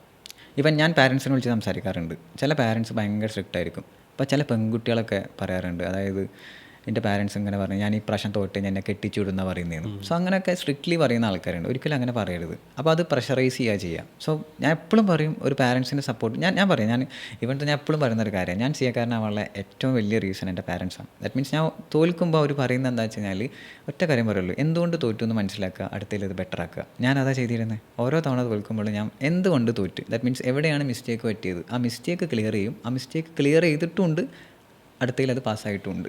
സോ അതാണ് ഇതിൻ്റെ വേ. അതായത് പിന്നെ അക്സെപ്റ്റൻസ് ആണ്. അതായത് ഞാനിപ്പം ഫെയിലിയർ ആയിട്ടുണ്ട്, ഞാൻ പാസ്സായിട്ടുണ്ട്. പാസ്സായ സമയത്ത് ഞാൻ ഓവർ ആഹാ എന്ന് പറഞ്ഞ് നിൽക്കില്ല. ഫെയിലിയർ ആയ സമയത്ത് അത് അക്സെപ്റ്റ് ചെയ്യാൻ പഠിക്കുക. ദാറ്റ് മീൻസ് കരഞ്ഞിട്ടുണ്ടോ എന്ന് ചോദിച്ചാൽ ഞാൻ കരഞ്ഞിട്ടുണ്ട്. ഫസ്റ്റ് ഞാൻ ഫൗണ്ടേഷനേക്കാളും ഞാൻ ഏറ്റവും കൂടുതൽ കരഞ്ഞത് ഇൻ്ററിൻ്റെ ജേണിയിലാണ് ഞാൻ കരഞ്ഞത്. I failed four 196. 4 മാർക്ക് ഉണ്ടെങ്കിൽ ഞാൻ ജയിച്ചിരുന്നു. 200 മാർക്കാണ് 196 തോറ്റ്. അതൊരു മാജിക്കൽ സ്റ്റോറി അവിടെ പറയാനുണ്ട്. ഒരു എന്താ പറയുക, നമ്മൾ ഡെഡിക്കേഷനായിട്ട് ഇരുന്ന് കഴിഞ്ഞാൽ നമ്മൾ ഈ ലോകം മൊത്തം നമ്മൾ കൂടെ നിൽക്കുന്നു അറിയില്ലേ, അങ്ങനെ ഒരു സ്റ്റോറി പറയാനുണ്ട്. കേട്ടാൽ ചിലപ്പം പല ആൾക്കാർക്ക് ഇങ്ങനെയൊക്കെ ഇതിൽ പറ്റുമോ, CAയിൽ ഇങ്ങനെയൊക്കെ ഉണ്ടോ എന്ന് തോന്നാം. ഇത് വെച്ച് വേണമെങ്കിൽ ഇങ്ങനെയൊക്കെ ഉണ്ടല്ലേ എന്നുള്ള ഒരു സംശയം തോന്നാം. ഓക്കെ, ഞാൻ പറയാം. അതായത് ഇൻ്റർ ബോത്ത് ഗ്രൂപ്പാണ് അന്ന് അറ്റൻഡ് ചെയ്യാം. ക്ലാസ്സൊക്കെ ബോത്ത് ഗ്രൂപ്പിനാണ് കൊടുക്കുക. ഇപ്പോഴും കുറേ ഇൻസ്റ്റിറ്റ്യൂട്ട് ബോത്തിനാണ് കൊടുക്കുന്നത്, ചില സിംഗിൾ ഗ്രൂപ്പിനുള്ള ക്ലാസ്സും കൊടുക്കുക. അപ്പോൾ അന്ന് ബോത്ത് അറ്റൻഡ് ചെയ്യാന്നുള്ള രീതിയിലാണ് പോവുക. അങ്ങനെ ആ സമയത്ത് ഇപ്പം എല്ലാവർക്കും ഒരു വിശ്വാസം വന്നു തുടങ്ങി. എനിക്ക് ഫൗണ്ടേഷൻ കിട്ടിയോടുകൂടി ഇവിടെ വിചാരം എന്താ, ഓക്കെ പാരൻസിനൊക്കെ വീട്ടുകാരൊക്കെ വിചാരം ഇപ്പം അവൻ ക്ലിയർ ചെയ്ത് പോയിക്കോളും എന്നുള്ള രീതിയിലായിരുന്നു. അങ്ങനെ ഇൻ്ററിൽ ജോയിൻ ചെയ്തു, ക്ലാസ്സൊക്കെ തുടങ്ങി. അപ്പോൾ ഞാൻ ഇൻ്ററിൽ ജോയിൻ ചെയ്യുമ്പം എൻ്റെ മറ്റേ ആൾ അപ്പുറത്ത് ഇൻ്ററിൽ, അതായത് എൻ്റെ കൂടെ അന്ന് ഉണ്ടായിരുന്ന ആൾ അപ്പുറത്ത് ഇൻ്റർ പഠിക്കുന്നുണ്ട്. അങ്ങനെ ഞാൻ ഇൻ്ററിൽ ജോയിൻ ചെയ്തു, ക്ലാസ്സൊക്കെ തുടങ്ങി. ക്ലാസ് ഏകദേശം കഴിഞ്ഞു. എനിക്ക് നവംബറിൽ എക്സാം വരിക. അപ്പം ഒക്ടോബർ സമയത്ത് സ്റ്റഡി ലീവ് വന്നു. ആ സമയത്തായിരുന്നു എൻ്റെ ബ്രദറിൻ്റെ കല്യാണം ഫിക്സ് ചെയ്ത സമയമാണ്. അപ്പോൾ എല്ലാവരും എൻ്റെ എക്സാം അല്ല, എല്ലാവരും കല്യാണത്തിൻ്റെ തിരക്കിലാണ്. എൻ്റെ വീടാണെങ്കിൽ തറവാട് വീടാണ്. അപ്പം റിനോവേഷൻ വർക്ക് നടന്നു. റൂമൊന്നുമില്ല, അതായത് ഫുൾ പൊളിച്ച്, അതായത് വീട് ഏകദേശം പൊളിച്ച്. അപ്പം ടു സ്റ്റഡി ചെയ്യാനുള്ള ഒരു പഠിക്കാനുള്ള സാഹചര്യം വേണ്ടേ, ആ സാഹചര്യം ഇല്ല. അപ്പോൾ ഈ ടെറസിൻ്റെ മുകളിൽ ഞാനൊരു ഇങ്ങനെ ഇത് കെട്ടിയിട്ട് അവിടുന്ന് ഒരു ലൈറ്റ്, ഒരു വയറ് വലിച്ച് ലൈറ്റ് ഇട്ടിട്ട് രാത്രിയാണ് കംഫർട്ടബിൾ ടൈം. രാവിലെ ഞാൻ എണീക്കില്ല. എക്സാം ടൈമിൽ ഒരു ഇതുവരെ രാവിലെ എഴുന്നേറ്റ് പഠിച്ചിട്ടുണ്ടാവില്ല. രാവിലെ എഴുന്നേക്കില്ല ഞാൻ. എനിക്ക് രാത്രി എത്ര സമയം വേണമെങ്കിലും പോകും. അതാണ് ഇപ്പോഴത്തെ പിള്ളേരോടും പറയാം, കംഫർട്ടബിൾ ടൈം ചൂസ് ചെയ്യുക, പഠിക്കുക. ഇന്ന സമയമൊന്നുമില്ല. രാത്രി 3, 4, 5 വരെയൊക്കെ പോകും, അങ്ങനെ പോകും. പിന്നെ രാവിലെ കിട്ടില്ല. അപ്പം എനിക്ക് രാത്രി പഠിക്കണം. അപ്പോൾ രാത്രി ഞാൻ അങ്ങനെ രാത്രി ഒറ്റയ്ക്ക് ഈ ഇരുട്ടത്ത് ഇങ്ങനെ ഇരിക്കും. അപ്പോൾ ഈ മറ്റേ മെരുകൊക്കെ അല്ലേ, വെരുകൊക്കെ പോകണമൊക്കെ കാണാം. നല്ല രസമായിരുന്നു രാത്രി ആ ഒരു മൊമെൻറ്റ്.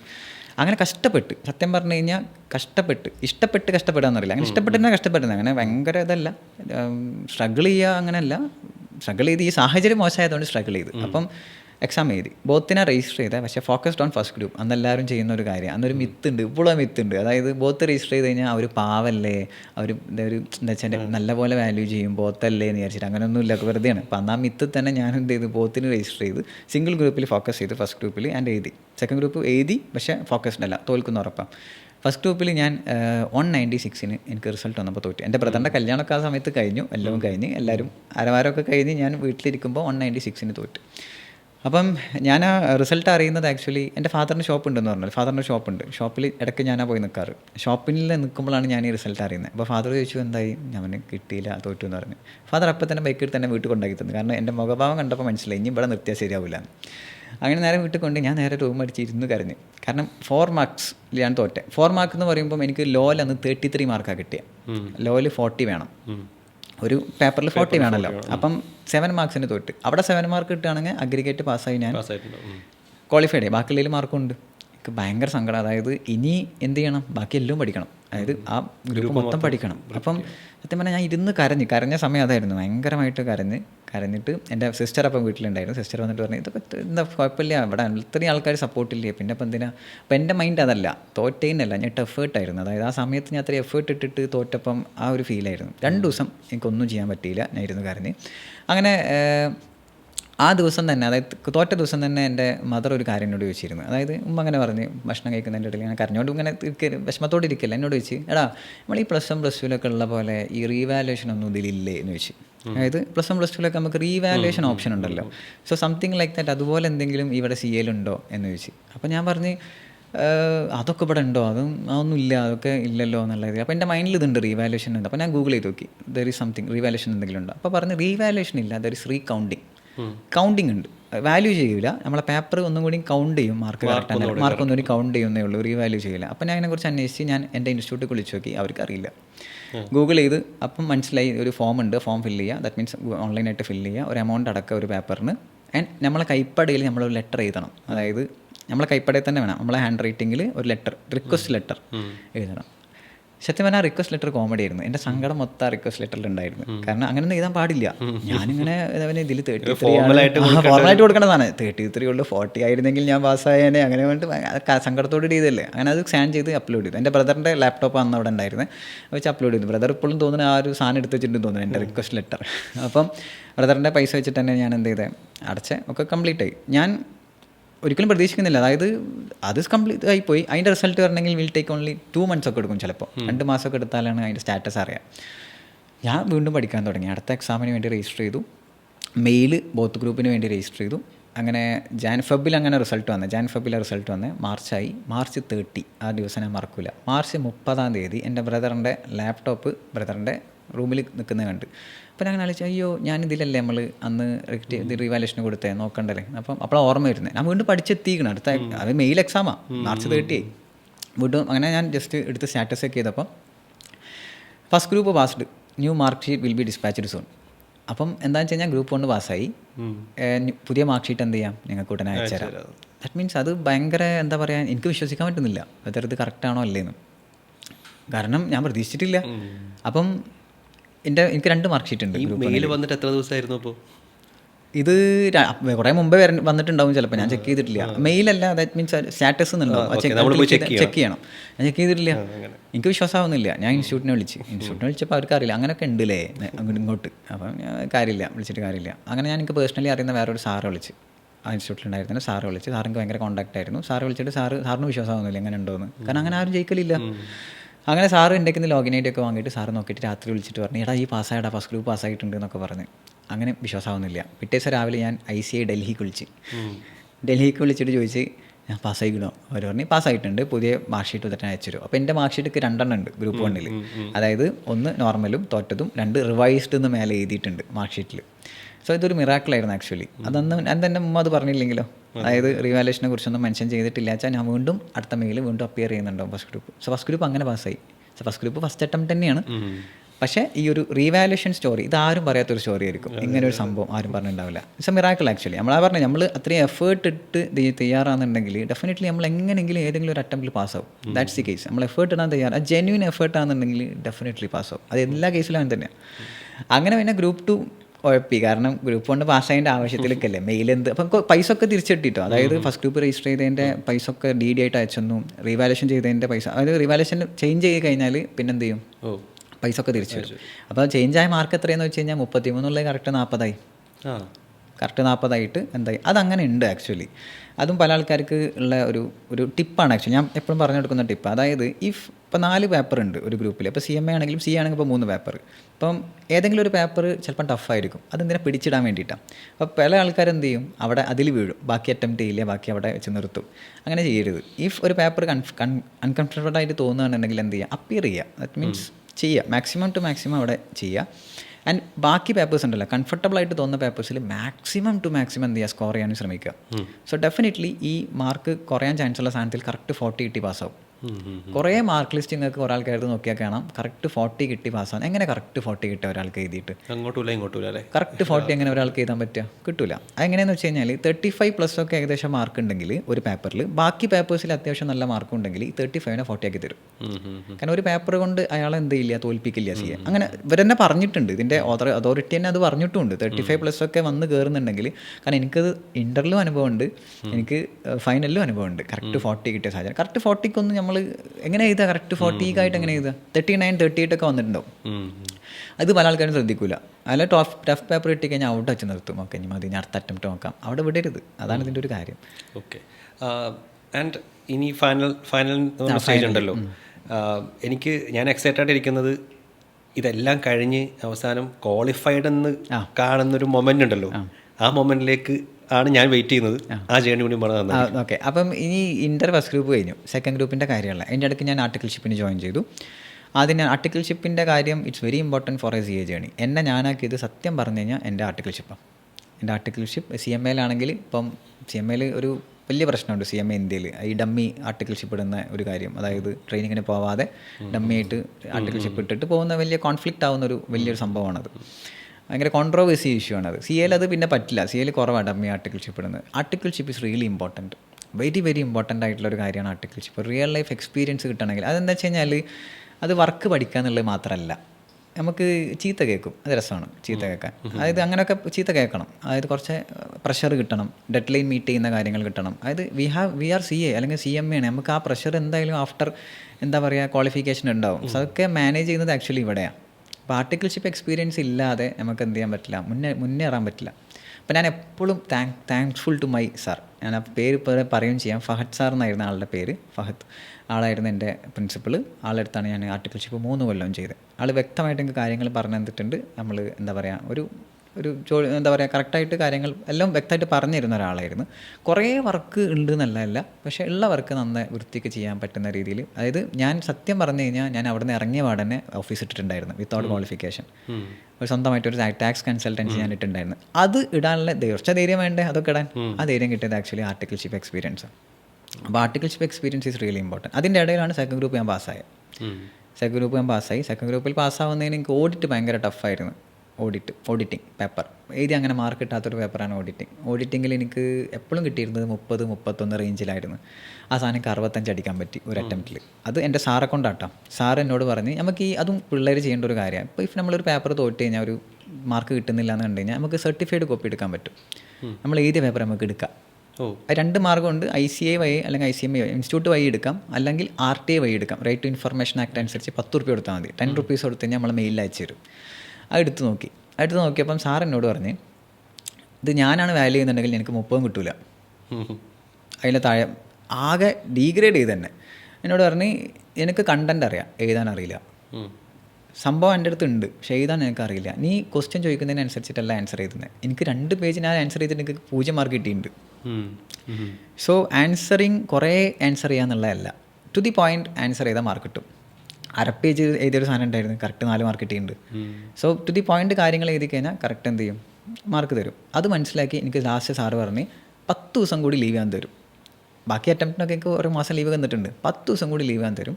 ആ 10 ദിവസത്തിൻ്റെ ഉള്ളിൽ നീ എന്ത് ചെയ്യുക, കംപ്ലീറ്റ് ആവാൻ നോക്കുക, അതിൻ്റെ കൂടുതൽ ഞാൻ ലീവ് തരില്ല, ഈ അറ്റംപ്റ്റിന് മേലേക്ക് പോയി കഴിഞ്ഞാൽ ഞാൻ ലീവില്ല എന്ന് പറഞ്ഞു. സോ 10 ദിവസം. സോ അന്ന് 3 പേപ്പറായിരുന്നു ഈ പറഞ്ഞ സെക്കൻഡ് ഗ്രൂപ്പിലുണ്ടായിരുന്നത്. അപ്പം ഒന്ന് അഡ്വാൻസ്ഡ് അക്കൗണ്ടിങ്, അതിലേക്ക് എക്സംഷൻ ഓൾറെഡി ഉണ്ടായിരുന്നു, 60+ കയറിയിരുന്നു. അപ്പം എനിക്ക് ആകെ ഓഡിറ്റും SM എന്നുള്ളൊരു പേപ്പർ ഉണ്ടാവും കംപ്ലീറ്റ് ചെയ്യാനുള്ളൂ. ഇരുന്ന് പഠിക്കാൻ തീരുമാനിച്ചു ഒന്നുകൂടെ റീവർക്ക് ചെയ്യാൻ. അന്നാണ് ഞാൻ സത്യം പറഞ്ഞു കഴിഞ്ഞാൽ സോഷ്യൽ മീഡിയയിൽ കുറച്ച് വരുന്നത്.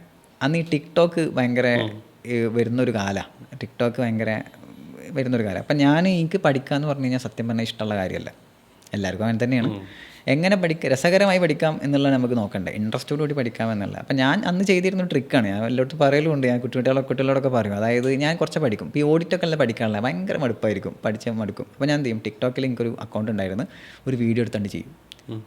വീഡിയോ എടുത്ത് വെറുതെ ചെയ്യും, പഠിച്ച കാര്യങ്ങൾ അല്ല വെറുതെ എന്തെങ്കിലും ഒരു വീഡിയോ ചെയ്യും. അപ്പോൾ അതിൻ്റെ ലൈക്സും കമൻസും കാണുമ്പോൾ ഒരു രസമാണ് ആക്ച്വലി. അപ്പോൾ അങ്ങനെ വെറുതെ ഒരു പഠിക്കും വീഡിയോ ചെയ്യും. അങ്ങനെ സത്യം പറഞ്ഞു കഴിഞ്ഞാൽ 10 ദിവസം ആ ഒരു മാസം ഗ്യാപ്പിൻ്റെ ഉള്ളിൽ തന്നെ എനിക്ക് ഏകദേശം 15K ഫോളോവേഴ്സായി ടിക്ടോക്കിൽ. കോമാളി വീഡിയോസാണ്, അതായത് ഈ പറഞ്ഞ വലിയ രസമൊന്നുമില്ല. അങ്ങനെ ഒരിക്കൽ ഈ പറഞ്ഞ ഒരു ക്ലാസ്സിൽ എടുക്കാൻ പോകുന്നതിൻ്റെ ഇടയിൽ ഇത് ആരെ ക്ലാസ് സ്റ്റുഡൻസിനോട് പറഞ്ഞപ്പം അവർ അക്കൗണ്ട് തേടി പിടിച്ച് ഫുള്ള് തൂക്കിയിട്ട് ഗ്രൂപ്പിലാണ്ട് ഇട്ട്. അന്ന് ക്ലാസ് കടക്കാൻ പറ്റി, എല്ലാവരും ഇങ്ങനെ ഇങ്ങനെ നോക്കിയിരുന്നത്. അപ്പം അതിൻ്റെ ഒരു സാമ്പിൾ കിട്ടുകയാണെങ്കിൽ ഇപ്പോൾ ഇന്റർവ്യൂ. സോ അത് ഞാൻ ചെയ്തൊരു മെത്തേഡ്, അതായത് പഠിക്കാൻ വേ ഓഫ് ഇൻട്രസ്റ്റ് എങ്ങനെ ആക്കുക. അപ്പോൾ അതിൽ ലൈക്സ് കാണുമ്പോൾ ഒരു രസമായിരുന്നു ആക്ച്വലി. ഇങ്ങനെ ഓക്കെ അടുത്ത് പഠിക്കും, അപ്പോൾ അടുത്ത വീഡിയോ അങ്ങനെ ചെയ്തിരുന്നു. ആ അറ്റംപ്റ്റ് പാസ്സായിട്ടോ 65 സംതിങ് മാർക്ക് കിട്ടി ഓഡിറ്റിൽ. അപ്പോൾ ഇത് moral of the story, TikTok video ഇടാന്നുള്ളതല്ല. അതായത് ഒരു മോശമായ പേപ്പർ നമുക്ക് എന്ത് ചെയ്യാം, ബെറ്റർ ആക്കാൻ പറ്റും. അത് വിചാരിച്ച് കഴിഞ്ഞാൽ അത് തെറ്റ് മനസ്സിലാക്കി കഴിഞ്ഞാൽ, ഇവിടെ തെറ്റ് ഞാൻ മനസ്സിലാക്കി, അവിടെ നിന്നായിരുന്നു എൻ്റെ ടേണിംഗ് പോയിൻ്റ്. അതായത് സത്യം പറഞ്ഞു കഴിഞ്ഞാൽ ഫെയിലിയർ സംഭവിക്കാം, നമ്മൾ എല്ലാ പേപ്പറും എല്ലാവർക്കും കംഫർട്ടബിൾ ആവില്ല. They have some difficult paper. എല്ലാവരും ബുദ്ധിമാനല്ല, ഭയങ്കര ബുദ്ധിമാനല്ല, എല്ലാവർക്കും ഒരു വീക്ക് പോയിൻറ്റ്സ് ഉണ്ടാവും. സോ ആ വീക്ക് പോയിൻറ്റ്സ് കണ്ടെത്തുക എന്നുള്ളതാണ് ആദ്യം CA എൻ്റർ ആകുമ്പോൾ ചെയ്യേണ്ടത്. ഇപ്പോൾ ക്ലാസ് തുടങ്ങിക്കഴിഞ്ഞാൽ മനസ്സിലാവും, ഓക്കെ ഇതെനിക്ക് കംഫർട്ടബിൾ പേപ്പറാണ്, ഇതെനിക്ക് വീക്ക് പേപ്പറാണ്, അത് മനസ്സിലാക്കുക എന്നുള്ളതാണ് ആദ്യം ചെയ്യേണ്ടത്. അത് മനസ്സിലാകുമ്പോൾ ഈ SWOT അനാലിസിസ് എന്ന് പറയില്ലേ, സ്ട്രെങ്ത്, വീക്ക്നെസ്, ഓപ്പർച്യൂണിറ്റി, ത്രെറ്റ്, ആ അനാലിസിസ് ഒന്ന് ചെയ്ത് നോക്കി കഴിഞ്ഞാൽ കറക്റ്റ് മനസ്സിലാവും. അപ്പോൾ ഈ സ്ട്രെങ്ത് ഉള്ള പേപ്പറിൽ മാക്സിമം ടു മാക്സിമം സ്കോർ ചെയ്യുക, വീക്കുള്ള പേപ്പറിൽ എന്താ വരുത് 40 ബിലോ പോവും ചെയ്യരുത്. ഈ സ്ട്രാറ്റജി എടുത്തു കഴിഞ്ഞാൽ പാസ്സാവും. ഇതാണ് വേണ്ടത്. അപ്പോൾ ഇത് ചെയ്യൂല, എല്ലാവരും എന്ത് ചെയ്യും, ഒരേപോലെ എല്ലാത്തിനും പഠിക്കും, ചെയ്യരുത്. സ്ട്രെങ്ത് ഉള്ള പേപ്പറിന് നല്ല ഉഷാറാക്കി വെക്കണം, വീക്ക് പേപ്പറിന് തോൽക്കാത്ത രീതിയിൽ ആക്കി വെക്കും വേണം. ഇത് ചെയ്താൽ മതി, ആക്ച്വലി പാസ്സാവും. ഇതാണ് ഇൻ്റർ പാസ്സായി സാർ എന്നോട് പറഞ്ഞ് ഇവിടെ നിന്ന് ഇറങ്ങിക്കോന്ന് പറഞ്ഞു. സാറിന് അവിടെ കണ്ടിന്യൂ ചെയ്യാൻ താല്പര്യം ഉണ്ടായിരുന്നില്ല. എന്ന് വെച്ചാൽ ഞങ്ങൾ കുറച്ച് റിലേറ്റീവ് ആയിരുന്നു, ചെറിയ രീതിയിൽ റിലേറ്റീവാണ് സാറും ഞാനും. അപ്പം ഈ റിലേറ്റീവ്സിനെ ഈ കമ്പനിയിൽ എടുത്തു കഴിഞ്ഞാൽ എന്തെങ്കിലും ബന്ധുക്കൾ തമ്മിൽ തന്നെ പ്രശ്നമാകും, ചിലപ്പോൾ എന്തെങ്കിലും ഇഷ്യൂ ഉണ്ടായി കഴിഞ്ഞാൽ. പക്ഷേ ഞാൻ ആ രീതിക്ക് നിന്നിട്ടില്ല. 3 years ഞാൻ എംപ്ലോയി പോലെ തന്നെയാണ്. ഞാൻ ആളെ സാറിന് തന്നെ വിളിച്ചിരുന്നു, എൻ്റെ ബ്രദറാണ് ആക്ച്വലി. ആൻഡ് ലാസ്റ്റ് അവിടെ നിന്ന് ഇറങ്ങുമ്പോൾ സാറിനോട് പറഞ്ഞു, ഇന്നെ സാറിന് വിളിക്കരുത്, എന്നെ കാക്കാന്ന് വിളിച്ചാൽ മതി, അല്ലെങ്കിൽ ബ്രദറിനെ വിളിച്ചാൽ മതി എന്ന് പറഞ്ഞു. ആൻഡ് ആഫ്റ്റർ ദാറ്റ് അവിടെ നിന്ന് ഇറങ്ങിയ ഉടനെ എനിക്ക് ഏകദേശം ഒരു കുറച്ച് ഞാനിങ്ങനെ ഫ്രീലാൻസ് ആയിട്ട് വർക്ക് ചെയ്യുന്നുണ്ടായിരുന്നു. ലാപ്പ് ഒന്ന് എടുത്തിരുന്നു. ലാപ്പ് ഞാൻ സത്യം പറഞ്ഞാൽ ലാപ്പ് ഈ ഒരു ലോൺ വെച്ചെടുത്ത കഷ്ടതകളുടെ കഥ പറയല്ല, കാരണം ലോൺ വെച്ചെടുത്തു. ലോൺ എൻ്റെ മാനേജറിന് എനിക്കറിയുന്നു, ബാങ്കിലെ മാനേജറുടെ ITR ഒക്കെ ഞാനാണ് ഫയൽ ചെയ്ത് കൊടുത്തിരുന്നത്. അപ്പോൾ മാനേജർ എന്നോട് പറഞ്ഞു, ലോൺ തരാം, നീ ലാപ്പ് വാങ്ങിക്കോ, ഇപ്പം ഫ്രീലാൻസ് ആയിട്ട് ഇങ്ങനെ ചെയ്തു. അങ്ങനെ കുറച്ച് വർക്കൊക്കെ ചെയ്തു തുടങ്ങി. അങ്ങനെ ഞാൻ തന്നെ ഒരു പേര് ഇട്ടിട്ട് ഞാൻ എന്ത് ചെയ്ത് ഒരു ഫ്രീലാൻസ് ആയിട്ട് വിർച്വലായിട്ട് ഞാൻ എന്ത് ചെയ്ത് ഈ വർക്ക് ചെയ്യാൻ തുടങ്ങി. അതിൻ്റെ കൂടെ പഠനം ചെയ്യുമായിരുന്നു. അങ്ങനെ പതുക്കെ ആ സമയത്ത് തന്നെ എന്താ പറയുക, ടീച്ചിങ്ങും പതുക്കെ ഇറങ്ങിയിട്ടുണ്ടായിരുന്നു. അത് സാറ് നല്ല അലോ ചെയ്തിരുന്നു. സത്യം പറഞ്ഞാൽ ആർട്ടിക്കിൾഷിപ്പ് പീരീഡിൽ നമുക്ക് വേറെ ഒന്നും ചെയ്യാൻ സമ്മതിക്കില്ല സാറുമാർ. പക്ഷെ എൻ്റെ സാറ് പറഞ്ഞിരുന്നു, ടീച്ചിങ്ങൊക്കെ ചെറുതായിട്ട് ചെയ്ത് വർക്ക് കംപ്ലീറ്റ് ചെയ്താൽ മതി, അത്രേ ഉള്ളൂ. അപ്പോൾ അന്നാണ് ഈ GST വന്ന സമയം. അതായത് GST ഞാൻ ശരിക്കും GST അല്ല പഠിച്ചത് ഇന്ററിൽ, പഴയ സിസ്റ്റമായിട്ടുള്ള സർവീസ് ടാക്സും വാറ്റും ഇതൊക്കെ പഠിച്ച് ഞാൻ ഈ പറഞ്ഞ ജോയിൻ ചെയ്തപ്പം മേരെ പേരെ ദേശവാസിയോ ഇനി മുതൽ വാറ്റൽ, അതായത് അധ്യാപകർക്കല്ല, ഡയറക്റ്റ് ക്ലാസ്സിൽ തന്നെ പോയിട്ട് ഒരു 2-3 days ക്ലാസ് GSTയുടെ. വലിയ സിലബസ് അല്ല, ചെറിയ സാധനമാണ്, അപ്പോൾ ഇവർക്ക് പറഞ്ഞു കൊടുക്കാൻ അറിയില്ല. അപ്പോൾ അങ്ങനെ പതുക്കെ കോളേജുകളിലൊക്കെ ക്ലാസ് എടുക്കാൻ തുടങ്ങി. അന്ന് പിന്നെ ടീച്ചിങ്ങിലോട്ട് വരാനുള്ള ഏറ്റവും വലിയൊരു പോയിൻ്റ് എന്താ വെച്ച് കഴിഞ്ഞാൽ, എന്നെ ട്യൂഷൻ എടുത്തൊരു സാറുണ്ടായിരുന്നു. ഞാൻ ട്യൂഷനൊന്നും അങ്ങനെ പോയിട്ടില്ല, എപ്പോഴെങ്കിലും പോവുള്ളൂ. പക്ഷേ സാറിനായിട്ട് നല്ല കോൺടാക്റ്റ് ആയിരുന്നു. സാറിനോട് ഞാൻ ചോദിച്ചു, എനിക്ക് എപ്പോഴെങ്കിലും ഒരു ക്ലാസ് എടുക്കേണ്ട അവസരം വരികയാണെങ്കിൽ ഒന്ന് പറയുമെന്നായിരുന്നു. അപ്പോൾ കൊമേഴ്സിന് പൊതുവേ ആരും ട്യൂഷന് പോകില്ല, കാരണം കൊമേഴ്സ് ഈസി അല്ലേ, ട്യൂഷന് പോകണ്ടല്ലോ എന്ന് പറയും. അപ്പം അന്ന് കൊമേഴ്സിന് ഒരു കുട്ടി ട്യൂഷന് വന്ന സാറിൻ്റെ അടുത്ത്. അങ്ങനെ ആ കുട്ടിക്ക് ഞാൻ ആദ്യമായിട്ട് ക്ലാസ് എടുക്കാൻ പോയി. അപ്പം ഇവൻ്റെ ഒരു കുട്ടിയാണെങ്കിലും അതായത് ക്ലാസ് എടുക്കാൻ പറ്റില്ല. ഇനി മുതൽ GST ആണ് ഒറ്റ പറച്ചിൽ. അതിൽ പിന്നെ ഇനി GST പഠിച്ചേ പറ്റും. അങ്ങനെ ഞാൻ പഠിക്കും GST, സാറ് പഠിക്കും GST, സാറിന് പറഞ്ഞുതരും, ഞാൻ സാറിന് പറഞ്ഞു കൊടുക്കും. അപ്പോൾ സ്വന്തമായിട്ട് പഠിക്കുമ്പോൾ എന്തായാലും അതൊരു വെർത്താവുമല്ലോ. സത്യം പറഞ്ഞാൽ ഞാൻ GSTയുടെ ഫാക്കൽറ്റി അങ്ങനെ ആയേ. അപ്പോൾ അന്ന് ഈ കാലത്ത് ഈ കോളേജുകളിലും GST ഇംപ്ലിമെൻറ്റ് ചെയ്തു സിലബസിൽ. പഠിപ്പിച്ചു കൊടുക്കാൻ സാർമാർക്ക് അറിയില്ല GST എന്താണെന്ന്. അപ്പോൾ ഈ സാർമാർ തപ്പിയെടുക്കും ഇത് അറിയുന്ന ആൾക്കാർ. അങ്ങനെ എൻ്റെ സാറിൻ്റെ കോൺടാക്റ്റ് വഴി ഞാൻ ക്ലാസ് എടുക്കാൻ തുടങ്ങി. അതായത് ഈ പറഞ്ഞ അത്ര കുട്ടികളാണെങ്കിൽ ക്ലാസ് എടുക്കാമല്ലോ. ഞാൻ അങ്ങനെയാണ് ടീച്ചിങ്ങിലോട്ട് പതുക്കെ എൻ്റർ ചെയ്തത്. ഒരു കുട്ടിയാണെങ്കിൽ ഞാൻ ക്ലാസ് എടുക്കാൻ പോകും. ആ സാറിനെ ഇപ്പോൾ കണ്ടാലും എന്താ പറയുക, ഞാൻ ശരിക്കും പറഞ്ഞാൽ എൻ്റെ ഒരു ഗുരു. അതായത് ഞാൻ സത്യം പറഞ്ഞാൽ ഇവൻ എന്തോ പേയ്മെൻറ്റ് വാങ്ങാതെ വരെ ഞാൻ സാറിന് ക്ലാസ് എടുത്തിട്ട് കൊടുത്തിട്ടുണ്ട്. കാരണം അത് it's not about the payment, അത് പേയ്മെൻ്റ് അല്ല. വെച്ചാൽ സാറ് തന്നൊരു വേ തന്നുകൊണ്ടാണ് ആക്ച്വലി എനിക്ക് കുറച്ചും കൂടി ബെറ്റർ ആക്കാൻ പറ്റിയത്. അപ്പോൾ ഒരു starting point is very important. ഏതൊരു സാധനത്തിനും സ്റ്റാർട്ടിംഗ് പോയിന്റ് ഇല്ലയെന്നുണ്ടെങ്കിൽ നമുക്ക് ഇതില്ലല്ലോ. അപ്പോൾ സ്റ്റാർട്ടിംഗ് പോയിന്റ് അവിടെ നിന്നാണ് തന്നെ. അങ്ങനെ പിന്നെ ഈ പറഞ്ഞ നമ്മളെ CA സാറിൻ്റെ അത് ഫഹദ് സാറിൻ്റെ കൂടെ തന്നെ പിന്നെ ഇടയ്ക്ക് ഓരോ ക്ലാസ് വരുമ്പോൾ അതൊക്കെ ഇങ്ങനെ എടുത്ത് അങ്ങനെ ഫൈനലും ടീച്ചിങ്ങും കൂടി ഒരുമിച്ച് കൊണ്ടുപോകാൻ തുടങ്ങി. അതിന് ഏണിംഗ് ഈസ് വെരി ഇമ്പോർട്ടൻറ്റ്. ബോയ്സിനെ സംബന്ധിച്ചിടത്തോളം ഒരു ഏജ് എത്തിക്കഴിഞ്ഞാൽ പിന്നെ വീട്ടിൽ നിന്ന് ഫുഡ് കഴിക്കുമ്പോൾ അങ്ങനെ നോക്കും എവിടേക്കായി പോകുന്നതെന്ന്. ദാറ്റ് മീൻസ് ആ ഒരു ഏജ് എത്തിക്കഴിഞ്ഞാൽ ഇറ്റ്സ് നോട്ട് ഈസി.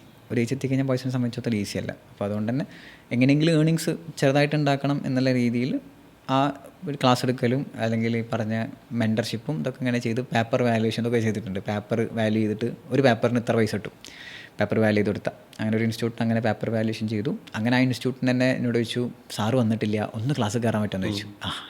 ഒരു വേ കിട്ടി. അങ്ങനെ സാറ് വന്നില്ല, ഞാൻ നേരെ ക്ലാസ് കയറി ക്ലാസ് അറ്റൻഡ് ചെയ്തു. അപ്പോൾ അവർ ക്ലാസ് ഇഷ്ടമായി. അവർ എന്ത് ചെയ്തു, ഫർദർ ക്ലാസ് എടുക്കാൻ പറ്റുമെന്ന് ചോദിച്ചു. അങ്ങനെ എന്താ പറയുക, പതുക്കെ എൻ്ററായി ടീച്ചിങ്ങിലോട്ട് പതുക്കെ. അതിൻ്റെ അടുക്ക് ഓഫീസ് റൺ ചെയ്യാൻ തുടങ്ങി. അപ്പോൾ രണ്ടും പാരലലി പോകാൻ തുടങ്ങി. എൻ്റെ പഠിത്തവും പോകാൻ തുടങ്ങി പിന്നാലെ.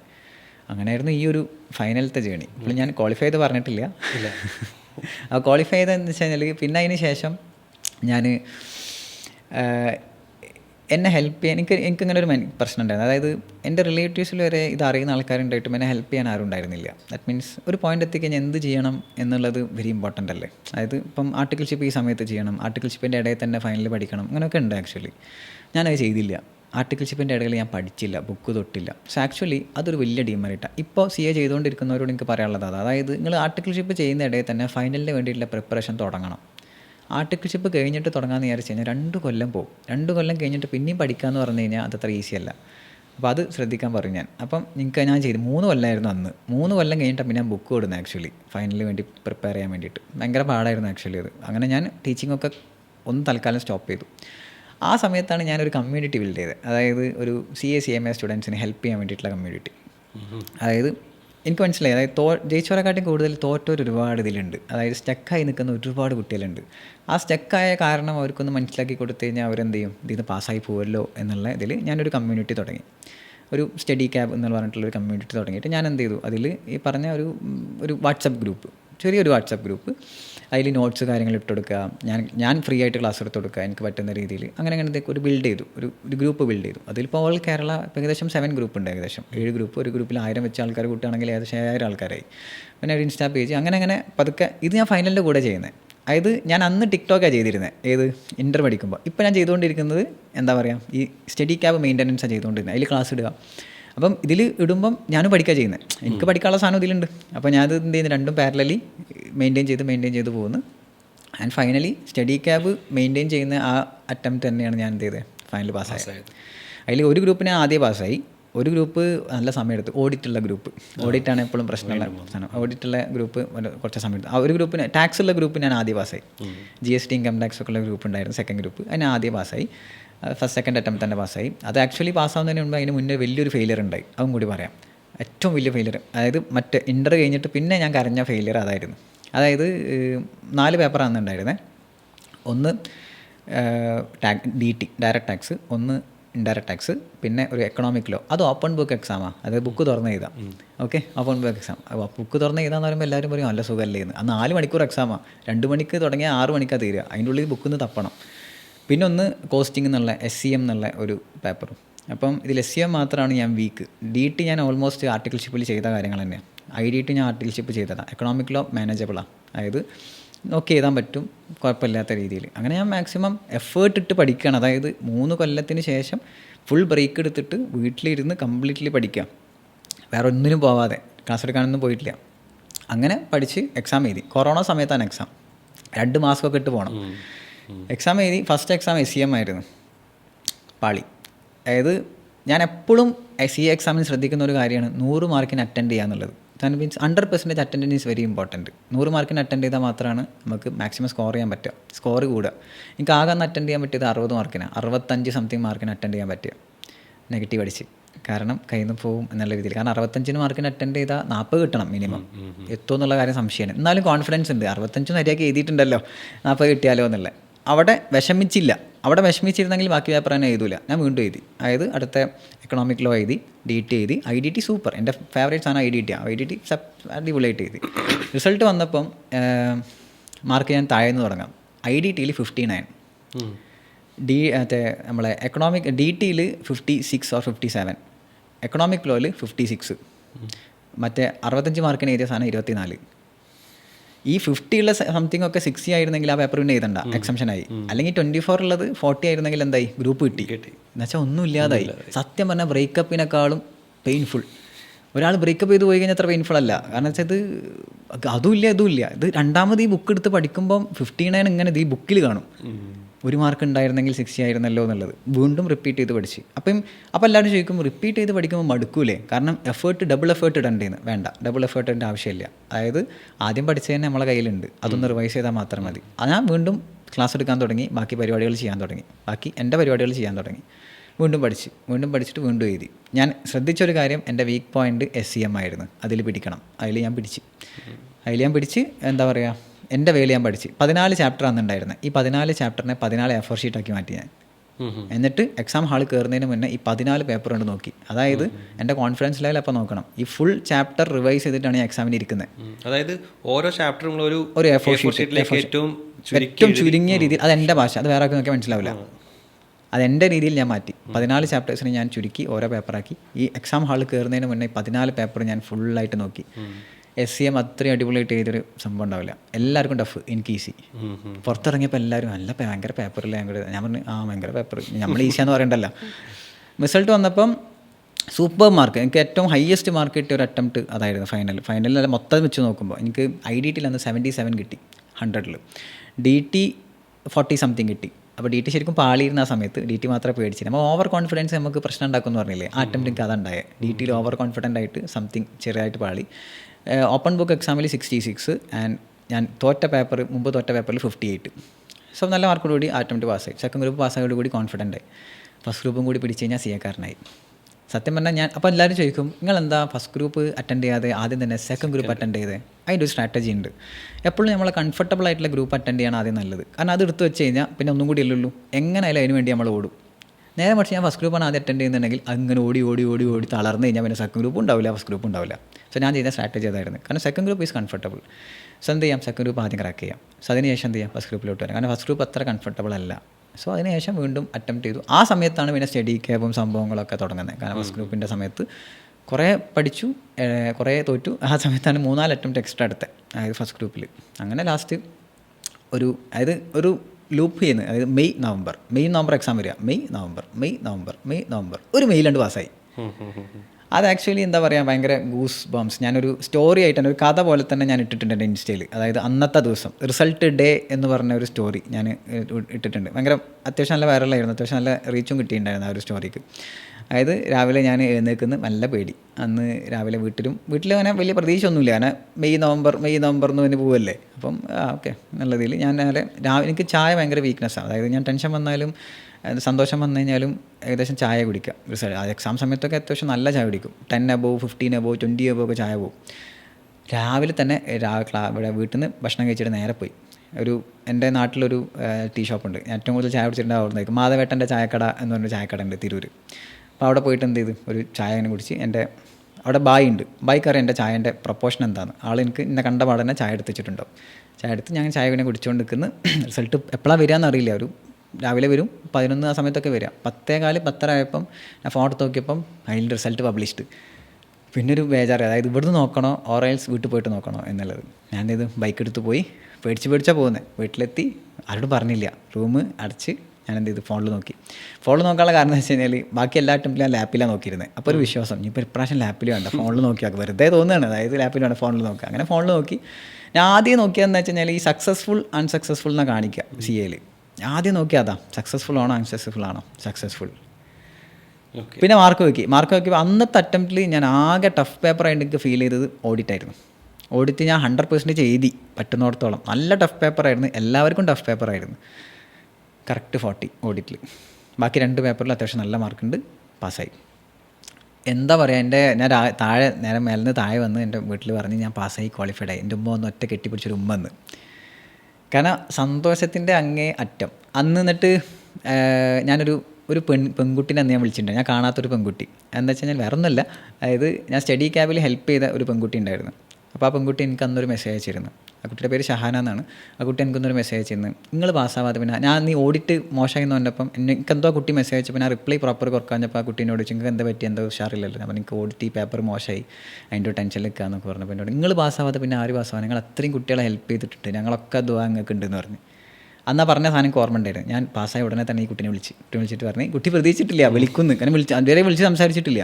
എന്താ സാറേ എന്താ വിളിച്ചത്, അവരെ പറഞ്ഞ് ഞാൻ പാസ്സായത് പറയാൻ വിളിച്ചാണ്, ഫസ്റ്റ് എന്നെ തന്നെ വിളിക്കണം തോന്നി, അതാണ് വിളിച്ചതെന്ന് പറഞ്ഞ് ആളെ വിളിച്ച്. ആൾക്ക് ഭയങ്കര സന്തോഷം പറഞ്ഞപ്പം.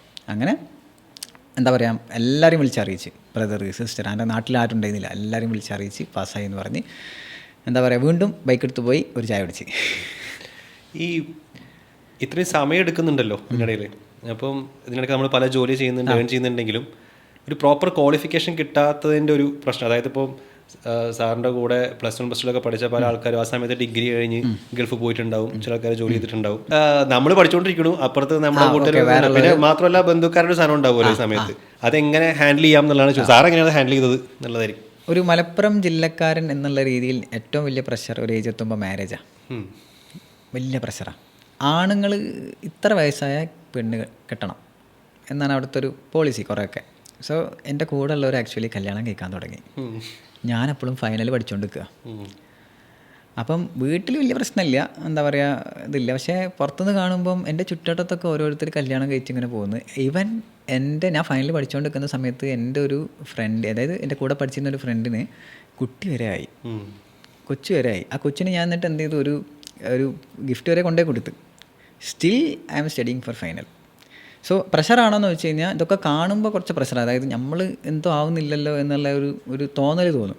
ബട്ട് അവിടെ നിൽക്കരുത്. അതായത് പറ്റുമെങ്കിൽ എന്തെങ്കിലും അതർ ഏണിങ്സ് ചെയ്യാൻ നോക്കുക. അതായത് പഠനം മാത്രമല്ലാതെ ഡു സംതിങ് എൽസ് കൂടെ.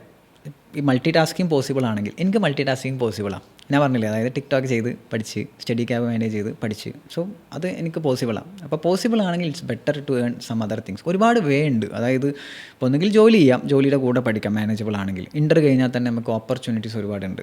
അതായത് ഇൻ്റർ കഴിഞ്ഞ് ഓപ്പർച്യൂണിറ്റീസ് ഉണ്ട്, അത് വെച്ചിട്ട് നമുക്ക് പഠനം ജോലിയും കൂടി ഒരുമിച്ച് കൊണ്ടുപോകാം. അതല്ലാന്നുണ്ടെങ്കിൽ ടീച്ചിങ്, മെൻറ്ററിങ് തുടങ്ങിയിട്ടുള്ള അങ്ങനെ എന്തെങ്കിലും സംഭവങ്ങൾ എന്ത് ചെയ്യാം. സോ അതർ എന്തെങ്കിലും ഇപ്പോൾ അല്ലെങ്കിൽ കൺസൾട്ടിങ് ചെയ്യാം. പാർട്ടിക്കിൾഷിപ്പിൽ നല്ല നോളജ് ഉണ്ടെങ്കിൽ എന്ത് ചെയ്യാം, ഫ്രീലാൻസ് ആയിട്ട് എന്ത് ചെയ്യാം, income tax return, GST return. ഒരു GST റിട്ടേൺ മാസം ഫയൽ ചെയ്താൽ തന്നെ 1000 രൂപ ഏൺ ചെയ്യാം. ഒരു 10 കിട്ടിയാൽ തന്നെ 10,000 രൂപയില്ലേ. സോ സംതിങ് എന്തെങ്കിലും അങ്ങനത്തെ എന്തെങ്കിലും എൻഗേജ്ഡ് ആവാൻ ശ്രമിക്കുക. പിന്നെ എപ്പോഴും പറയുന്ന പോലെ പാരൻസ് സപ്പോർട്ട്. പാരൻസും കൂടി കുത്തി പറയാൻ തുടങ്ങിക്കഴിഞ്ഞാൽ പിന്നെ അത് പിടിച്ചാൽ കിട്ടൂല, പിന്നെ ഭയങ്കര ഹെക്റ്റിക്കായിട്ട് ഫീൽ ചെയ്യും. സോ പാരൻസിനെ പറഞ്ഞ് സമ്മതിപ്പിക്കുക, മനസ്സിലാക്കിപ്പിക്കുക എന്നുള്ളത്. പിന്നെ ഒരു പ്രശ്നം എന്താ വെച്ച് കഴിഞ്ഞാൽ, ഏതൊരു വീട്ടിലെയും പ്രശ്നം എൽഡർ സൺ വിത്ത് CA വെരി ഡേഞ്ചറാണ്. ഞാൻ പറയും എൽഡർ ബോയ് അല്ലെങ്കിൽ എൽഡർ ഡോട്ടർ ബോയ്ക്കാളും എൽഡർ ബോയ്, മൂത്ത പയ്യനാണ് CA പഠിക്കുന്നത്. ഭയങ്കര ഡേഞ്ചർ ആക്ച്വലി അത്. കാരണം ഞാൻ യങ്ങർ വണ്ണായിരുന്നു, എനിക്ക് ആ പ്രശ്നമില്ല. വീട്ടിലെ റെസ്പോൺസിബിലിറ്റീസ് കൂടുതൽ വന്നു കഴിഞ്ഞാൽ പിന്നെ ഈ CA പഠനവും ഇതെല്ലാം കൂടി മാനേജ് ചെയ്യാമെന്ന് പറഞ്ഞു കഴിഞ്ഞാൽ പാടായിരിക്കും. അങ്ങനെയുള്ള ഒരുപാട് ആൾക്കാർ ഡ്രോപ്പ് ചെയ്യലുണ്ട്. ഇൻ്റർവ്യൂ വെച്ചൊക്കെ ഡ്രോപ്പ് ചെയ്തിട്ട് ജോലിക്ക് വേണ്ടി പോവും, ഫൈനൽ പിന്നെ എഴുതൂല. സോ അത് കുറച്ച് ഡേഞ്ചറാണ്. അപ്പം സാമ്പത്തികമായിട്ടുള്ളൊരു അടിത്തറ കുറച്ചൊക്കെ ചിലപ്പോൾ ഒരു ഏജ് എത്തിക്കഴിഞ്ഞാൽ വേണ്ടി വരും. അതിപ്പോൾ ഫിനാൻഷ്യലി പാരൻസൊക്കെ ഓക്കെ ആണെങ്കിൽ വലിയ സീനില്ല. ഇപ്പോൾ ഫിനാൻഷ്യൽ ഇത് കുറവാണെന്നുണ്ടെങ്കിൽ ചിലപ്പോൾ അത് നല്ല ബാധിക്കും, ചിലപ്പോൾ ഡ്രോപ്പ് ചെയ്യേണ്ട സാഹചര്യം വരും. പക്ഷെ അത് പിടിച്ച് നിൽക്കാൻ വേണ്ടിയിട്ടാണ് ഞാൻ പറഞ്ഞത്, പാരലലി ചെറിയ രീതിയിൽ ഫുള്ളി ഡെഡിക്കേറ്റഡ് ആവരുത് ജോബിന്. ഫുള്ളി ഡെഡിക്കേറ്റഡ് ആയി കഴിഞ്ഞാൽ പിന്നെ പഠനം കൊണ്ടുപോകാൻ പറ്റില്ല. അപ്പോൾ പഠനം കൊണ്ടുപോകാൻ പറ്റുന്ന രീതിയിൽ അതർ ഏണിങ്സും കൂടെ കൊണ്ടുപോവുക. പിന്നെ ഇപ്പം എന്താ, നമുക്കൊരു വിശ്വാസമില്ല നമ്മൾ ചെയ്യാവുന്നല്ലേ. ഇപ്പം എൻ്റെ വിശ്വാസം അതായിരുന്നു. ഇപ്പോൾ ഇവൻ തോറ്റാലും എൻ്റെ വിശ്വാസം അതായിരുന്നു, ഞാൻ ചെയ്യാവും. കംപ്ലീറ്റ് ചെയ്തിട്ട് ബാക്കി പരിപാടി ഉള്ളൂ എന്നുള്ളത് ഞാൻ ആദ്യം ഡെഡിക്കേറ്റ് ചെയ്തിട്ടൊരു കാര്യമായിരുന്നു. അപ്പോൾ അതിനായിട്ട് ഒരു ഗ്രൂപ്പ് കംപ്ലീറ്റ് ചെയ്ത് അടുത്ത ഗ്രൂപ്പിനെ റൺ ചെയ്തുകൊണ്ടിരുന്നത്. അപ്പോൾ കംപ്ലീറ്റ് ചെയ്യാൻ വേണ്ടി ഓടുക, അത്രേ ഉള്ളൂ. As soon as early possible പാസ്സാവാൻ. അതാ പറയാം, നിങ്ങൾ ഫെയിലിയർ നല്ലതാണെന്ന് വിചാരിച്ചിട്ട് കുറേ ഫെയിൽ ആവാൻ നിൽക്കരുത്. ഫെയിലിയർ നല്ലതാണ്, ബട്ട് റിപ്പീറ്റഡ് ഫെയിലിയേഴ്സ് ഒരിക്കലും നല്ലതല്ല. അത് ഏത് കാര്യത്തിലാണെങ്കിലും. ഒരു തവണ ഒക്കെ ഫെയിൽ ആയി കഴിഞ്ഞാൽ നമുക്ക് മനസ്സിലാവും, ഓക്കെ ആരൊക്കെ നമ്മളെ കൂടെ ഉണ്ട്, ആരൊക്കെ കൂടെ ഇല്ല, ഇതെവിടേക്ക് എത്തുക എന്താണെന്നുള്ളത്. പക്ഷേ റിപ്പീറ്റഡ് ഫെയിലിയേഴ്സ് മാനസികമായിട്ട് നല്ല തളർത്തും. അപ്പം നമുക്ക് മൂവ് ഓൺ ചെയ്യാൻ പറ്റില്ല അവിടെ നിന്ന്. ഭയങ്കര ഡേഞ്ചറാണ്. ഇപ്പോഴത്തെ കാലത്തൊക്കെ ഇപ്പം പല കുട്ടികളും, ഇപ്പം കുറേ കുട്ടികളായിട്ട് എനിക്ക് ബന്ധമുണ്ട്. ആക്ച്വലി സ്റ്റഡി ക്യാബ് തുടങ്ങിയതിന് ശേഷം നടങ്ങിയ ഒരു സംഭവം. കുറേ കുട്ടികൾ വിളിക്കും ഓരോ ഇഷ്യൂസ് പറഞ്ഞിട്ട്. ഇപ്പോഴത്തെ കാലത്ത് ഞാൻ പറയുന്ന ഏറ്റവും വലിയൊരു ഡേഞ്ചറസ് ആയിട്ടുള്ള കാര്യമാണ്, റിലേഷൻഷിപ്പിലൊക്കെ പെട്ടിട്ട് CA കരിയർ ബ്രേക്ക് ആയിട്ടുള്ള ഒരുപാട് കുട്ടികളുണ്ട്. പകുതി വെച്ചിട്ട് ബ്രേക്കായി പോയിട്ട് പിന്നെ ആഫ്റ്റർ 2 years 3 years ഒക്കെ വേസ്റ്റ് ചെയ്തിട്ട് പിന്നെ CAക്ക് തിരിച്ചു വരും.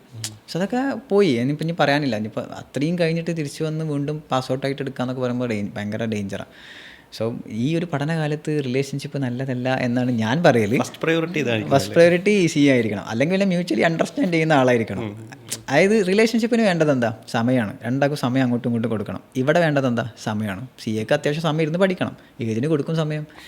പാർട്ട്ണർക്ക് കൊടുക്കുമോ അതോ CAക്ക് കൊടുക്കുമോ എന്നുള്ളത് വെരി ഡൗട്ട്ഫുൾ തിങ്ങാണ്. അപ്പോൾ മാനേജബിൾ ആയിട്ട് ഉള്ള കാണുന്നുണ്ടെങ്കിൽ കുഴപ്പമില്ല, അതർവൈസ് അത് ഭയങ്കരമായിട്ട് ബാധിക്കും. അതായത് mental stability is very important for പഠിത്തത്തിന്. അപ്പം ഈ റിലേഷൻഷിപ്പ് ഉണ്ടാകുമ്പോൾ തന്നെ ചിലപ്പോൾ മെൻ്റൽ സ്റ്റെബിലിറ്റി, അപ്പോൾ എല്ലാവരും പറയും ഞാൻ റിലേഷൻഷിപ്പിന് എതിരാണ്, നിങ്ങൾക്ക് റിലേഷൻഷിപ്പ് ഇല്ലാത്തതുകൊണ്ടാണ് അങ്ങനെ പറയുന്നത്. അനുഭവം കൊണ്ടല്ല, കാരണം എനിക്ക് ഒരാൾക്കാർ അനുഭവം അറിയാം. അങ്ങനെ ഒരു മെൻ്റൽ സ്റ്റെബിലിറ്റി ഓക്കെ ആവാതെ പഠിച്ചിട്ട് കാര്യമില്ല. അപ്പം അത് വെരി ഇമ്പോർട്ടൻ്റ്. അത് ഞാൻ കുട്ടികളോട് പറയും, നിങ്ങൾ ഈ സമയത്ത് എന്ത് ചെയ്യണ്ട, അത് ബേസിക്കലി ഇൻ്റർ അല്ലെങ്കിൽ ആ ഫൗണ്ടേഷൻ സമയത്തൊന്നും ഇതിലൊന്നും പോകരുത്.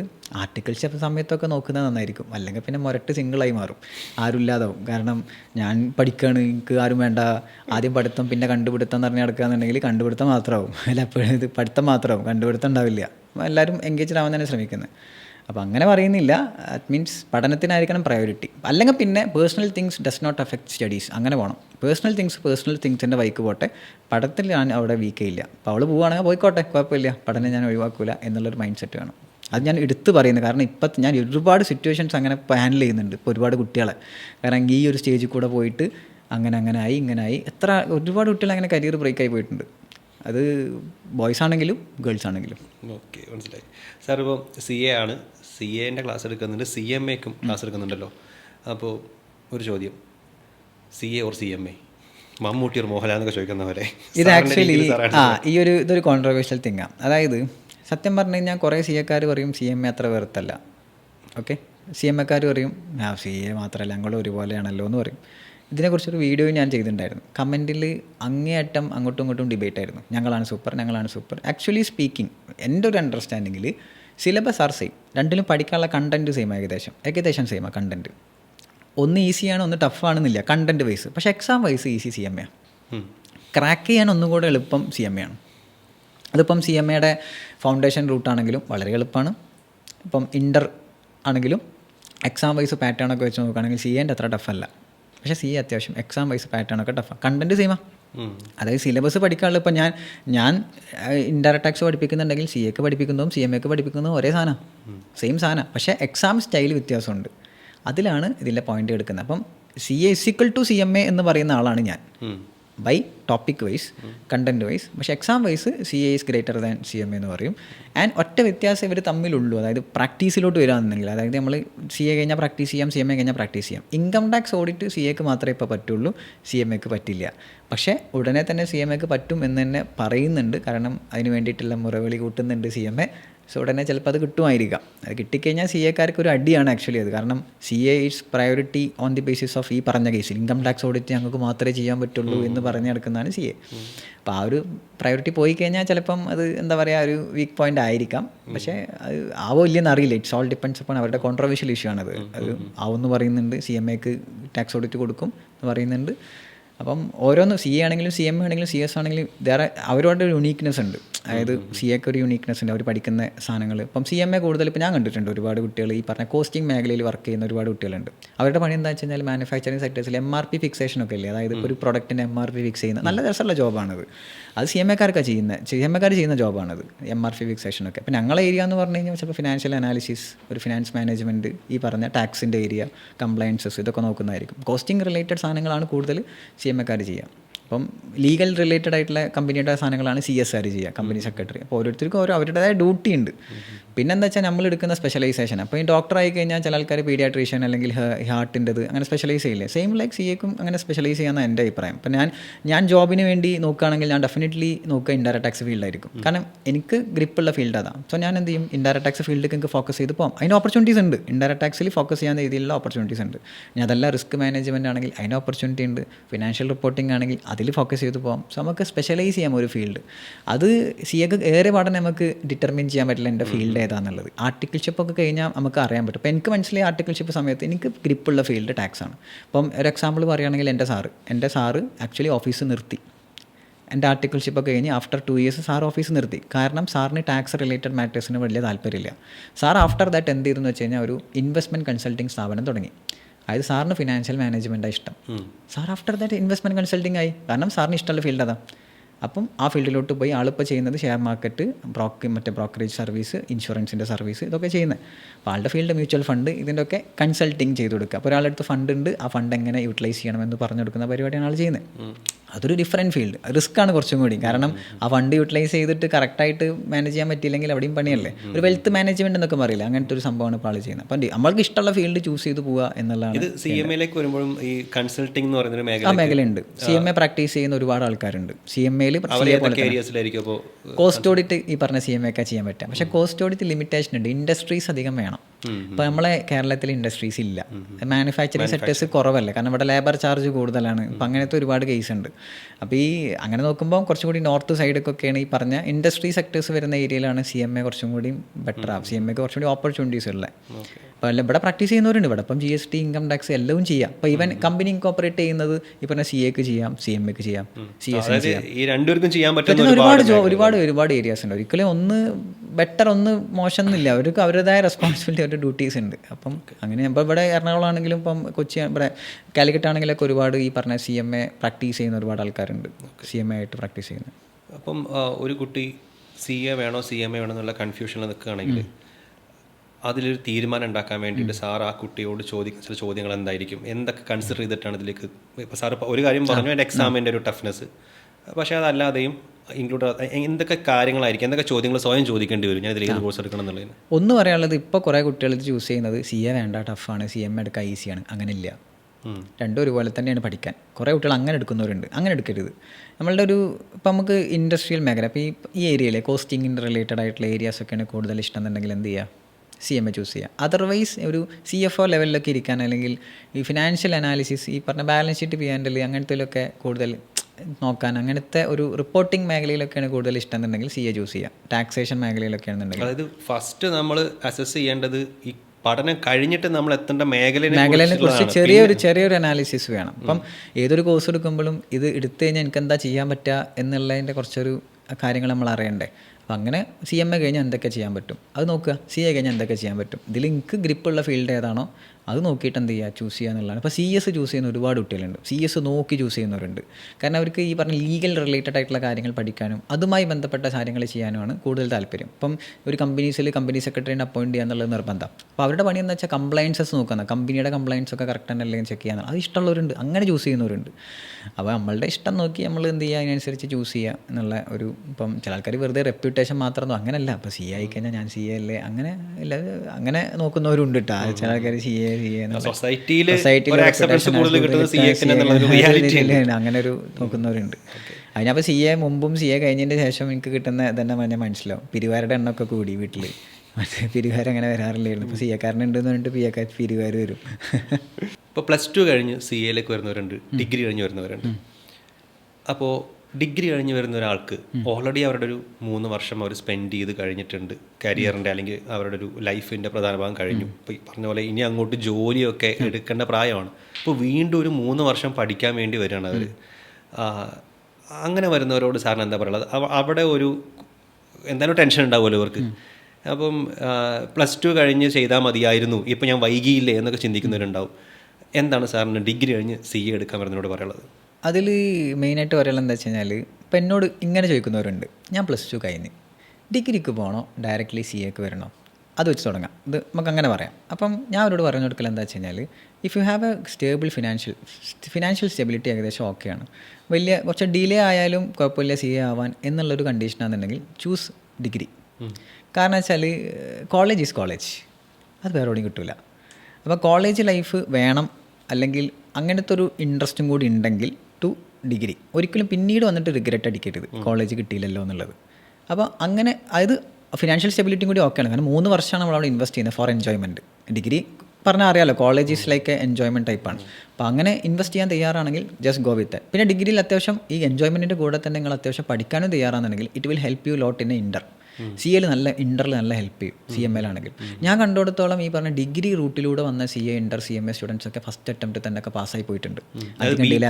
ബികോം എടുത്ത കാര്യം പറയുന്നത്. കൊമേഴ്സ് ബാക്ക്ഗ്രൗണ്ടിൽ നിന്ന് അങ്ങനെ ഡിഗ്രി കഴിഞ്ഞ് വന്നവരൊക്കെ അധികം അറ്റംപ്റ്റ് എടുക്കാതെ തന്നെ വേഗം പാസ്സായിട്ടുണ്ട്. അതിൻ്റെ റീസൺ എന്താ വെച്ച് കഴിഞ്ഞാൽ കുറേ കാര്യം ഏകദേശം ഓൾമോസ്റ്റ് തിങ് ഒരു ഡിഗ്രി മര്യാദക്ക് പഠിച്ചവരെ കുറിച്ചാണ് പറയുന്നത്, എൻജോയ് ചെയ്ത ആൾക്കാരെ കുറിച്ചല്ല പറയുന്നത്. കുറച്ചൊക്കെ അത്യാവശ്യം നോളജുള്ള ആൾക്കാർ ഇൻ്ററിൽ അങ്ങനെ കഷ്ടപ്പെടാറില്ല, അവർ പെട്ടെന്ന് തന്നെ ക്വാളിഫൈഡ് ആയി പോകും. പിന്നെ അവർക്ക് ഒച്ച നോക്കേണ്ടി വരെ എവിടെയെന്ന് വെച്ച് കഴിഞ്ഞാൽ ഫൈനലിൽ മാത്രമാണ്.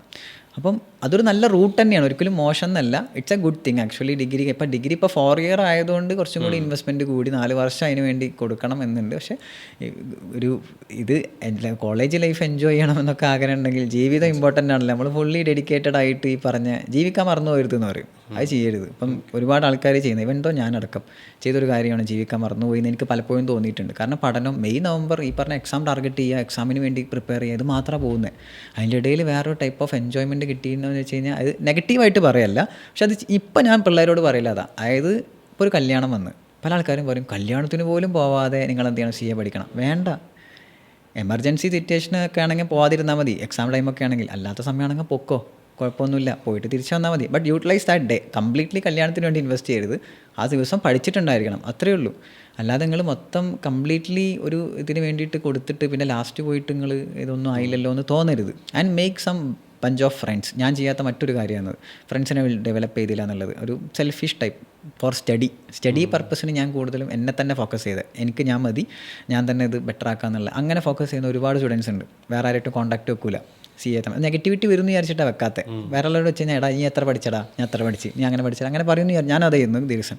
അപ്പം അങ്ങനെ ചെയ്യരുത്. ഒരു ഗ്രൂപ്പ് ഓഫ് സ്റ്റഡി സർക്കിൾ, ഒരു ഗ്രൂപ്പ് ഓഫ് പീപ്പിൾ ബിൽഡ് ചെയ്യുക, ഈ ഒരു കമ്മ്യൂണിറ്റി ബിൽഡ് ചെയ്യുക നിങ്ങൾ തമ്മിൽ തന്നെ. അതെന്തിനാന്ന് വെച്ച് കഴിഞ്ഞാൽ പഠനം മാത്രമല്ല, പഠനം കഴിഞ്ഞ് കഴിഞ്ഞാൽ ജോബ് റിലേറ്റഡ് ആയിട്ട് റെഫറൻസ് കിട്ടാനും പുതിയ ഫീൽഡ് കിട്ടാനും ഇതിനൊക്കെ അത് ഭയങ്കര ഹെൽപ്പ് ചെയ്യും ഒരു ഗ്രൂപ്പ് ഓഫ് സ്റ്റഡീസിന്. ഇപ്പോൾ ഞാൻ ഒരു ഇൻസ്റ്റിറ്റ്യൂട്ടിൽ ക്ലാസ് എടുത്തപ്പോൾ തന്നെ അവിടെ ഒരു 6 കുട്ടികളുണ്ടായിരുന്നു.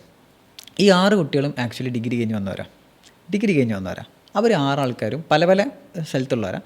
ഇവർ ആക്ച്വലി ഒരു കോൺടാക്റ്റ് ക്ലാസ്സിൽ നിന്ന് കിട്ടിയിട്ട് ഇവർ 6 ആളും ഒരു വാടക വീടെടുത്ത് താമസിക്കാൻ തുടങ്ങി. അതിന് എന്ത് ചെയ്ത് ഇവർ പഠിക്കാൻ തുടങ്ങി. ഒരു കളി ഉണ്ടോയെന്ന് വെച്ച് കഴിഞ്ഞാൽ കളിയുണ്ട്, പഠിക്കുമെന്ന് വെച്ച് കഴിഞ്ഞാൽ കൃത്യമായിട്ട് പഠിക്കും. ഇൻസ്റ്റിറ്റ്യൂട്ട് യൂസ് ചെയ്തിട്ട് തന്നെ ഇൻസ്റ്റിറ്റ്യൂട്ടിൽ തന്നെ പഠിക്കും. ഞാൻ കണ്ടിട്ടുണ്ട് അവർ രാവിലെ പുലർച്ചെ 5 മണി വരെയൊക്കെ പഠിക്കുന്ന ആൾക്കാരുണ്ടായില്ല. അതായത് ഇൻസ്റ്റിറ്റ്യൂട്ട് അലോ ചെയ്തിട്ടുണ്ട് പഠിക്കാൻ, അവിടെ ഇരുന്ന് പഠിക്കും. ഇവർ എൻ്റെ കൂടെ വരും, ചായ അടിക്കാനൊക്കെ ഉണ്ടാവും. എൻ്റെ ഒരു ഫ്രണ്ട്സ് പോലെ തന്നെയാണ് ഈ ആൾക്കാർ, ഈ സർക്കിൾ. ഇവരൊക്കെ പാസ്സായി.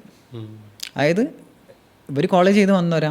അതായത് കറക്റ്റ് റൂട്ടീനിൽ ഇവരെന്ത് എൻജോയ് ചെയ്യുന്നതുകൊണ്ട് കറക്റ്റായിട്ട് എന്ത് ചെയ്യുന്നുണ്ട്. ഇവർ ട്രിപ്പൊക്കെ പോകാറുണ്ട്. ഒരു 6 ആൾക്കാർ കൂടി ട്രിപ്പൊക്കെ പോകും. ഞാൻ അടുത്ത എക്സാം കഴിഞ്ഞിട്ട് എന്നോട് എന്താ പറയുക നമുക്ക് ട്രിപ്പ് പോകണം, എന്നെ വിളിച്ചിട്ടുണ്ട് ട്രിപ്പ് പോകാൻ. അപ്പോൾ അവർ ഫസ്റ്റ് ഗ്രൂപ്പ് എല്ലാം പാസ്സായി. ഇപ്പോൾ അവർ സെക്കൻഡ് ഗ്രൂപ്പ് എഴുതിയിട്ടുണ്ട് ഓൾറെഡി, CMA പഠിക്കുന്നത്. അപ്പം അതാ പറഞ്ഞത്, അതായത് എല്ലാം മാനേജ് ചെയ്ത് കൊണ്ടുപോകാൻ പറ്റും. അപ്പോൾ ഒരു ഗ്രൂപ്പ് ഓഫ് കുട്ടികളുടെ ഇവർ തമ്മിൽ പഠിക്കുക. അതായത് ഇവർ തമ്മിൽ എന്ത് ചെയ്യും, ഒരാളിങ്ങോട്ട് പറഞ്ഞു കൊടുക്കും. അപ്പോൾ അത് ഭയങ്കര ഹെൽപ്ഫുൾ ആക്ച്വലി. അത് അങ്ങനെ ചെയ്യുക. അങ്ങനെ അപ്പോൾ ഞാൻ ഇപ്പോൾ എല്ലാവരോടൊക്കെ പറയും നിങ്ങളൊരു ഗ്രൂപ്പ് ഓഫ് ആൾക്കാരെ ഒരു ബിൽഡ് ചെയ്യും. അപ്പം അങ്ങനെ ആകുമ്പോൾ നിങ്ങൾക്ക് ഇപ്പോൾ ഇന്നലെ ഒരാൾ എനിക്ക് മെസ്സേജ് അയച്ചു, ആൾ ACCA പഠിക്കുന്നത്. അപ്പോൾ ACCA പഠിച്ചപ്പോൾ ആൾ ഞാൻ കൊമേഴ്സ് കഴിഞ്ഞിട്ട് തന്നെയാണ് സാറേ ACCA എടുത്തത്, പക്ഷേ എനിക്ക് ക്ലാസ്സിലെടുക്കുന്ന വലിയ വ്യക്തമാവാത്ത പോലെ, അക്കൗണ്ട്സൊക്കെ എന്തോ പോലെ, എന്താ ചെയ്യാൻ പറ്റുക? അപ്പോൾ ഞാൻ ചോദിച്ചു എല്ലാവർക്കും ഇഷ്യൂ ഉണ്ടോയെന്ന് ചോദിച്ചു. ഇല്ല, എല്ലാവർക്കും ഇഷ്യൂ ഇല്ല, എനിക്ക് മാത്രമേ ഇഷ്യൂ. ഞാൻ പറഞ്ഞു ഈ ഒരു കാര്യം ചെയ്യും, എൻ്റെ ക്ലാസ്സിൽ നല്ല പറഞ്ഞുതരാൻ പറ്റുന്ന ഒരാളെ ഫ്രണ്ടാക്കി വെക്കുമെന്ന് പറഞ്ഞു. ഒരു പറഞ്ഞുതരാൻ പറ്റും അത്യാവശ്യം ഒരാളെ, നല്ലൊരാളെ ഫ്രണ്ട് ഒരു സംസാരിച്ചിട്ടൊന്ന് ഒരു ഹോൾഡാക്കി വെക്കുമെന്ന് പറഞ്ഞു. ഓക്കെ, ആ വെക്കാം എന്ന് പറഞ്ഞു. അതിന് 2 ദിവസം കഴിഞ്ഞിട്ട് ആൾ മെസ്സേജ് അയച്ചിട്ട് പറഞ്ഞു സാർ ഇപ്പോൾ സെറ്റാണ്, ആൾ എനിക്ക് പറഞ്ഞു തരുന്നുണ്ട് കാര്യങ്ങൾ, അപ്പോൾ ഞാനും എനിക്ക് നല്ല മനസ്സിലാവുന്നുണ്ട്, ഇപ്പോൾ ഓക്കെയാണെന്ന് പറഞ്ഞു. അപ്പോൾ അത് ഭയങ്കര ഹെൽപ്പാവുന്ന ഒരു സംഭവം, തമ്മിൽ പറഞ്ഞു കൊടുത്ത് പഠിക്കുക എന്നുള്ളത്. അങ്ങനെ ഒരു എൻ്റെ വേറെ സ്റ്റുഡൻറ്റ് ഉണ്ടായിരുന്നു. അവൻ്റെ പണി എന്താ വെച്ച് കഴിഞ്ഞാൽ അവൻ എന്തെന്ന് വെച്ച് കഴിഞ്ഞാൽ എല്ലാവർക്കും പറഞ്ഞു കൊടുക്കും. അവർക്ക് ഭയങ്കര ഇഷ്ടം പറഞ്ഞു കൊടുക്കാൻ. അത് അവനക്ക് മറ്റുള്ളവർ ഇഷ്ടം ഉണ്ടായിട്ടല്ല. അവൻ ഇന്ന് ഉദ്ദേശിക്കുന്നത് എന്താ, പറഞ്ഞു കൊടുത്തു കഴിഞ്ഞാൽ അൾട്ടിമേറ്റ്ലി ആരാ പഠിക്കുന്നത്? ആ കേൾക്കുന്ന ആൾ പഠിക്കുന്നതിനേക്കാൾ കൂടുതൽ ആരാ പഠിക്കുന്നത്? ഈ പറഞ്ഞു കൊടുക്കുന്ന ആളാണ് പഠിക്കുന്നത്. ഇവൻ എല്ലാവർക്കും പറഞ്ഞു കൊടുക്കും. ആബ്സെൻ്റ് ആയാൽക്കൊക്കെ ഇവൻ പറഞ്ഞു കൊടുക്കും. ഞാനിവൻ ക്ലാസ്സൊക്കെ എടുത്ത് ഞാൻ എന്നിട്ട് എനിക്ക് എന്തെങ്കിലും കുട്ടികളുടെ ഡൗട്ട് ചോദിച്ചു കഴിഞ്ഞാൽ, വേറെ ഏതെങ്കിലും സബ്ജക്റ്റ് ഡൗട്ട് ചോദിച്ചാൽ ഞാൻ അവനോട് പറയും ഈ ഡൗട്ട് ഒന്ന് ക്ലിയർ ചെയ്ത് തരുമെന്ന് പറയും. എന്നിട്ട് ഇപ്പം വോയിസ് അയച്ചു തരും എനിക്ക്, അല്ലെങ്കിൽ വീഡിയോ അയച്ചു തരും. ക്ലാസ് എടുക്കുന്ന വീഡിയോ എനിക്ക് അയച്ചു തന്നിട്ട് ഒരു സാർ ഇത് അയച്ചു കൊടുത്തേക്കെന്ന് പറയും. അങ്ങനെ ആൾ ഹൈ സ്കോറാണ് ചെയ്തത്. അതായത് എല്ലാ സബ്ജക്റ്റിലും ഏകദേശം 80 സംതിങ് ഉണ്ട്, ടാക്സിൽ 90 സംതിങ് ഉണ്ട്. സോ അത് ചോദിച്ച് എന്ത് ചെയ്ത് ആൾക്ക് പറഞ്ഞെടുത്ത് ആൾ പഠിക്കാൻ തുടങ്ങി. അത് നല്ലൊരു വേ ഓഫ് മെത്തേഡ് ഓഫ് സ്റ്റഡിയാണത്. പക്ഷെ എല്ലാവർക്കും കംഫർട്ടബിൾ ആവുകയാണെങ്കിൽ. അപ്പോൾ ഞാൻ പറഞ്ഞു വന്നതെന്ന് വെച്ച് കഴിഞ്ഞാൽ ജീവിക്കാൻ മറക്കരുത്. അതായത് കോളേജ് വഴി പോകണമെന്നുണ്ടെങ്കിൽ you can go with college. ഇപ്പോൾ ചില കുട്ടികൾ എന്നോട് ചോദിക്കും, സാറേ ഞാൻ +1 പഠിക്കുകയാണ്, +1 തന്നെ ഞാൻ CA തുടങ്ങട്ടെ. ഞാൻ പറയും, പൊന്നു മോനെ വേണമെന്നില്ല. കാരണം +1 +2 ആ മൊമെൻറ്റ് ഇന്ന് എൻജോയ് ചെയ്യും, അതിന് വേറെ കിട്ടൂല. +2 കഴിഞ്ഞിട്ട് സാവധാനം എന്ത് ചെയ്യുക, ഫൗണ്ടേഷൻ ഉണ്ട്. ഫൗണ്ടേഷൻ നല്ല രീതിയിൽ എല്ലാ ഇൻസ്റ്റിറ്റ്യൂട്ടും നന്നായിട്ട് ക്ലാസ് എടുത്ത് തരും. സോ ഫൗണ്ടേഷൻ നല്ല രീതിയിൽ പഠിച്ചിട്ട് എന്ത് ചെയ്തോ, നീ വന്നോ, നല്ല ഡിഗ്രിക്ക് പോകണമെങ്കിൽ ഡിഗ്രി പോയിട്ട് വന്നോ. സോ അങ്ങനെ എടുത്ത് ചാടണം എന്നുള്ളത് ഞാൻ പറയില്ല, അത് എൻ്റെ അനുഭവം കൊണ്ട് പറയാണ്. നെഗറ്റീവായിട്ട് ഇപ്പോൾ +1 തൊട്ടേ തുടങ്ങിയാലല്ലേ സംഭവം ഒന്ന് വർക്കൗട്ട് ആവുള്ളൂ എന്ന് എൻ്റെ ആസ്പെക്റ്റിലില്ല. You should enjoy all the moments. എല്ലാവരും സമയം എൻജോയ് ചെയ്യാൻ പറ്റിയില്ല എന്നുണ്ടെങ്കിൽ ലൈഫ് ഒരു അറ്റെത്തി കഴിഞ്ഞാൽ പിന്നെ തോന്നും ഇനി എന്താ എന്നുള്ളത്. കാരണം ഓരോ ഏജ് എത്തുമ്പോൾ നമുക്ക് ഓരോ റെസ്പോൺസിബിലിറ്റീസ്, ഓരോ സാഹചര്യം വരില്ലേ. ഇപ്പം ഒരു പുരുഷനെ സംബന്ധിച്ചിടത്തോളം ഒരു 20-22 വരെയാണ് കോളേജ് പഠനം സമയം. 22 കഴിഞ്ഞ് കഴിഞ്ഞാൽ അവൻ പുരുഷനായി, പയ്യനല്ല, പുരുഷനായി. 25-26 കഴിഞ്ഞ് കഴിഞ്ഞാൽ എന്തായി, ഏകദേശം സെറ്റിലാവാനായി. അതായത് ഭാര്യയായി, കുട്ടികളായി, പ്രശ്നങ്ങളായി അല്ലേ. ഭാര്യയ്ക്ക് ഹോസ്പിറ്റലിൽ പോകണം, മറ്റ് കേസുകൾ, കുട്ടികളെ ഹോസ്പിറ്റലിൽ കൊണ്ടുപോകണം, സ്കൂളിൽ കൊണ്ടുപോകണം, സ്കൂളത്തെ കാര്യങ്ങൾ, അങ്ങനെ കുറേ കാര്യങ്ങൾ, ഡ്യൂട്ടീസ് വന്ന്. പിന്നെ അതിൻ്റെ അവിടെ വേറൊരു സമയമുള്ള. സോ ഉള്ള സമയം പ്രോപ്പറായിട്ട് എൻജോയ് ചെയ്യാൻ പറ്റില്ല എന്നുണ്ടെങ്കിൽ ലൈഫ് ഷോർട്ട് സ്പാൻ റിഗ്രറ്റ് ചെയ്യേണ്ടി വരും. Of course short span of time നമുക്ക് ആകല്ലേ. ആ ഷോർട്ട് സ്പാൻ ഓഫ് ടൈമിൽ നമ്മൾ ഒന്നും ഈ ഒരു കോഴ്സിന് വേണ്ടി മൊത്തം ഡെഡിക്കേറ്റ് ചെയ്ത് പിന്നെ ഇനി എന്താണെന്ന് വെച്ച് കഴിഞ്ഞാൽ അതിൽ കാര്യമില്ല. ഈ +2 സയൻസ് എടുത്ത കുട്ടികൾ പിന്നീട് CA വരുമ്പോൾ അവർക്കും കുറേ ആശങ്കകൾ ഉണ്ടാവാറുണ്ട്. അതിൽ തന്നെ എനിക്ക് തോന്നുന്നു ഇപ്പോൾ അഡ്രസ്സ് ചെയ്യേണ്ട ഒരു വിഭാഗം എന്ന് പറയുന്നത് ഇനിയിപ്പോൾ നീറ്റിൻ്റെയൊക്കെ റിസൾട്ട് വരാനൊക്കെ പോവുകയാണ്. അപ്പം ചിലപ്പോൾ മൾട്ടിപ്പിൾ അറ്റംപ്റ്റ്സ് ഒക്കെ എടുത്ത് ഇത് വർക്കാവാത്ത കുട്ടികളുണ്ടാവും. നന്നായിട്ട് പഠിക്കുന്നൊക്കെ ഉണ്ടാവും, ചെറിയ മാർക്ക് മതി റാങ്ക് ഭയങ്കരമായിട്ട് മാറാൻ. ഇതല്ല എൻ്റെ വഴി എന്ന് മനസ്സിലാക്കുന്ന ആൾക്കാരുണ്ട്. ചിലപ്പോൾ പാരൻസിൻ്റെ ഒക്കെ പ്രഷർ കൊണ്ട് ഇതെടുത്ത് ഒരു പോയിന്റ് കഴിഞ്ഞ് ഇല്ല ഞാൻ ഇതിലില്ല എന്നൊക്കെ പറഞ്ഞ കുട്ടികളുണ്ട്. ഇവർ പിന്നെ CA വരുമ്പോൾ അവരുടെ പ്രശ്നം, ഞാൻ ഇത്രയും കാലം സയൻസ് ആയിരുന്നു, ഇനിയിപ്പോൾ ഈ കൊമേഴ്സ് ഫീൽഡിലേക്ക് പോകുമ്പോൾ ഇവിടെയും ഞാനൊരു പരാജയമാകുമോ എന്നുള്ള പേടിയൊക്കെ ഉണ്ടാവും. അപ്പോൾ അവരോട് എന്താ പറയാനുള്ളത് സാർ? ഇതേ സംഭവം തന്നെ എനിക്ക് മെസ്സേജ് അയക്കുന്ന ആൾക്കാരുണ്ട്. അതായത് ഈ നീറ്റ് ഞാൻ പഠിച്ച് ആക്കി, പക്ഷേ സെറ്റായില്ല, ഞാൻ ഇനി CA എടുത്താൽ കൊള്ളാമെന്നുണ്ട്, എന്താ ചെയ്യണ്ടേ, ഇതൊന്ന് വർക്കൗട്ട് ആവുമോ, ഈ സെയിം ചോദ്യം. അപ്പം അതേമാതിരി ഇങ്ങനെ ചോദിക്കും, ഞാൻ സയൻസ് ആയിരുന്നു, അപ്പോൾ സയൻസ് കഴിഞ്ഞിട്ട് ഇനി കൊമേഴ്സിലോട്ട് വരുമ്പോൾ അതൊരു മണ്ടത്തരാവോ, അല്ലെങ്കിൽ എനിക്കത് ഒപ്പം എത്താൻ പറ്റുമോ? ഞാൻ ഒറ്റ കാര്യം പറയുള്ളൂ, there is no difference between science and commerce. സത്യം പറഞ്ഞു കഴിഞ്ഞാൽ +1 +2 നമ്മൾ കൊമേഴ്സ് പഠിക്കുന്നത് ശരിക്കുള്ള കൊമേഴ്സ് അല്ല, കാണാപ്പാട പഠിക്കുന്നത്. എനിക്ക് ഫുൾ മാർക്ക് ഉണ്ടെന്ന് പറഞ്ഞാൽ അക്കൗണ്ടൻസിയിൽ, ഞാൻ തോറ്റതേ ഇല്ല അക്കൗണ്ടൻസിയിലാണ്. വൈ? അക്കൗണ്ടൻസി അറിയേണ്ടല്ലോ, പക്ഷേ അറിയേണ്ട രീതിയിൽ ഞാൻ അറിഞ്ഞിട്ടില്ല.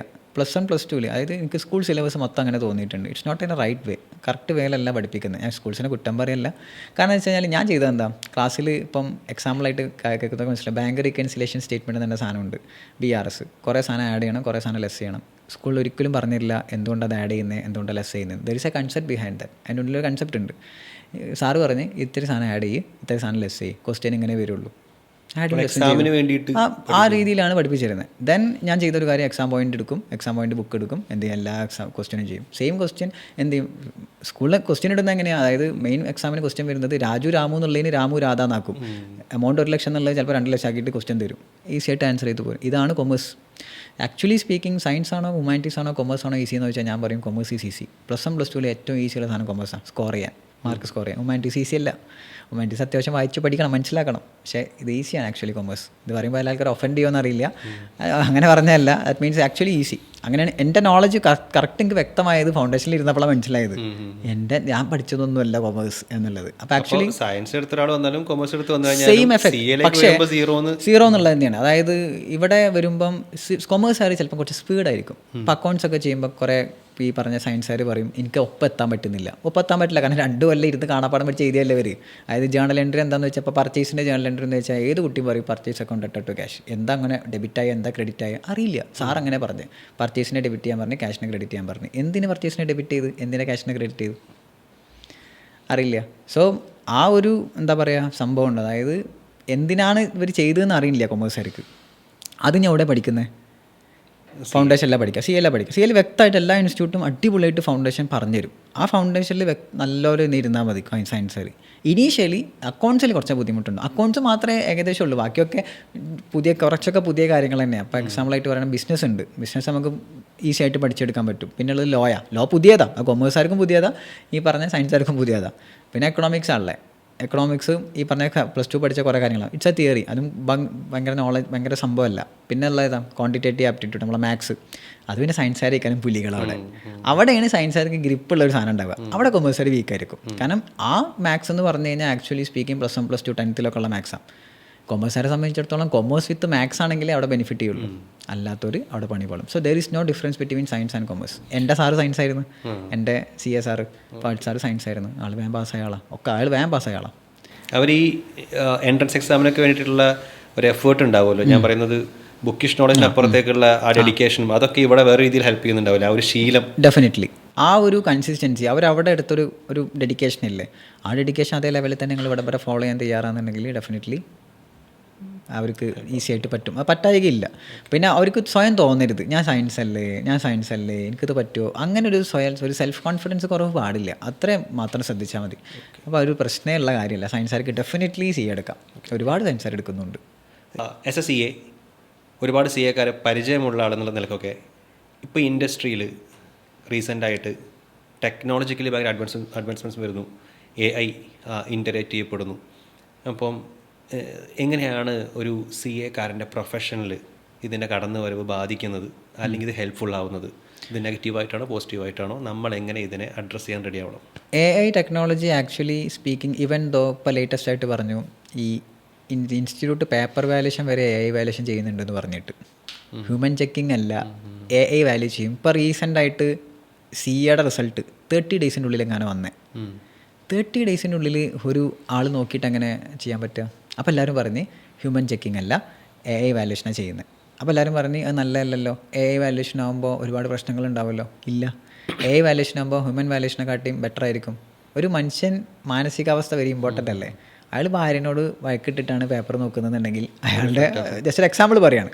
പക്ഷേ AIക്ക് അങ്ങനെ ഇല്ല, AIക്ക് ഭാര്യ ഇല്ലല്ലോ, AIക്ക് വേറെ പ്രശ്നമൊന്നുമില്ലല്ലോ. അപ്പോൾ AI ചെക്ക് ചെയ്യുമ്പം കൺസെപ്റ്റ് ഓക്കെ പക്കായിട്ട് എഴുതിയിട്ടുണ്ടോ നോക്കുന്നത്. ഓക്കെ, അപ്പം എക്സാമിനേഷൻ കേസിലായിട്ടാണ് പറയുന്നത്. കൺസെപ്റ്റ് ഓക്കെ ആണെങ്കിൽ മാർക്കിന് ഫുൾ കിട്ടൂലേ. മറ്റത് എന്ത് ചെയ്യണം, ഇപ്പോൾ ഓഡിറ്റിലൊക്കെ ആണെന്നുണ്ടെങ്കിൽ ഓഡിറ്റിൽ കീവേഡ്സ് കൊടുത്ത് കണ്ടാൽ മാത്രമേ നമ്മളെ ആൾക്കാരെന്ത് ചെയ്യുള്ളൂ, പേപ്പർ വാല്യൂ ചെയ്യുന്ന ആൾ മാർക്ക് തരുള്ളൂ. ഇവിടെ അങ്ങനെ വേണ്ടി വരില്ല. AI ചെക്കിങ്ങിലാണെന്നുണ്ടെങ്കിൽ AI എന്തേ നോക്കുള്ളൂ, ഈ പറഞ്ഞ കറക്റ്റ് സാധനം അതിലുണ്ടാ, അവർ പ്രോപ്പറായിട്ട് എഴുതിയിട്ടുണ്ടാ, നോളജബിൾ ആണോ ഇയാൾ എന്നുണ്ടെങ്കിൽ മാർക്ക് തരും. അതാണ് ഈ എക്സാമിനേഷൻ വൈസ്. കുറേ ഇപ്പോൾ അങ്ങനത്തെ ടോക്കിങ്സ് ഉണ്ട്. എക്സാമിനേഷൻ ഇപ്പോൾ ഒരു പേപ്പർ ചെക്കിങ് ലേറ്റസ്റ്റ് ഉള്ള ഒരു കോൺട്രവേഴ്ഷ്യൽ ഇഷ്യൂ ആണ്. ഇപ്പം AI ആണ് ചെക്ക് ചെയ്യുന്ന പേപ്പേഴ്സ് എന്നുള്ളത്. അപ്പോൾ അത് നല്ലത് ആക്ച്വലി. AI ചെക്ക് ചെയ്ത് കഴിഞ്ഞാൽ കൂടുതൽ മാർക്ക് കിട്ടുക ചെയ്യുക, ഹ്യൂമൻസിനെ പോലെയല്ല. ഇനി നമ്മളെ ഇൻഡസ്ട്രി സെക്ടറിൽ വരുമ്പോൾ, അപ്പോൾ ഇൻഡസ്ട്രി സെക്ടറിൽ ഇപ്പോൾ ICA ഒക്കെ CA ഒക്കെ ഈ AI ടെക്നോളജിയിൽ എങ്ങനെ ബെറ്റർ ആക്കാൻ നമ്മളെ ഇതിലോട്ട് നമ്മളെ ഈ പറഞ്ഞ പ്രാക്ടീസ് ആണെങ്കിലും എംപ്ലോയ്മെൻറ്റിലും എന്തൊക്കെ ചെയ്യാൻ പറ്റുന്നുള്ള കോഴ്സ് അടക്കം അവർ കൊണ്ടുവരുന്നുണ്ട്.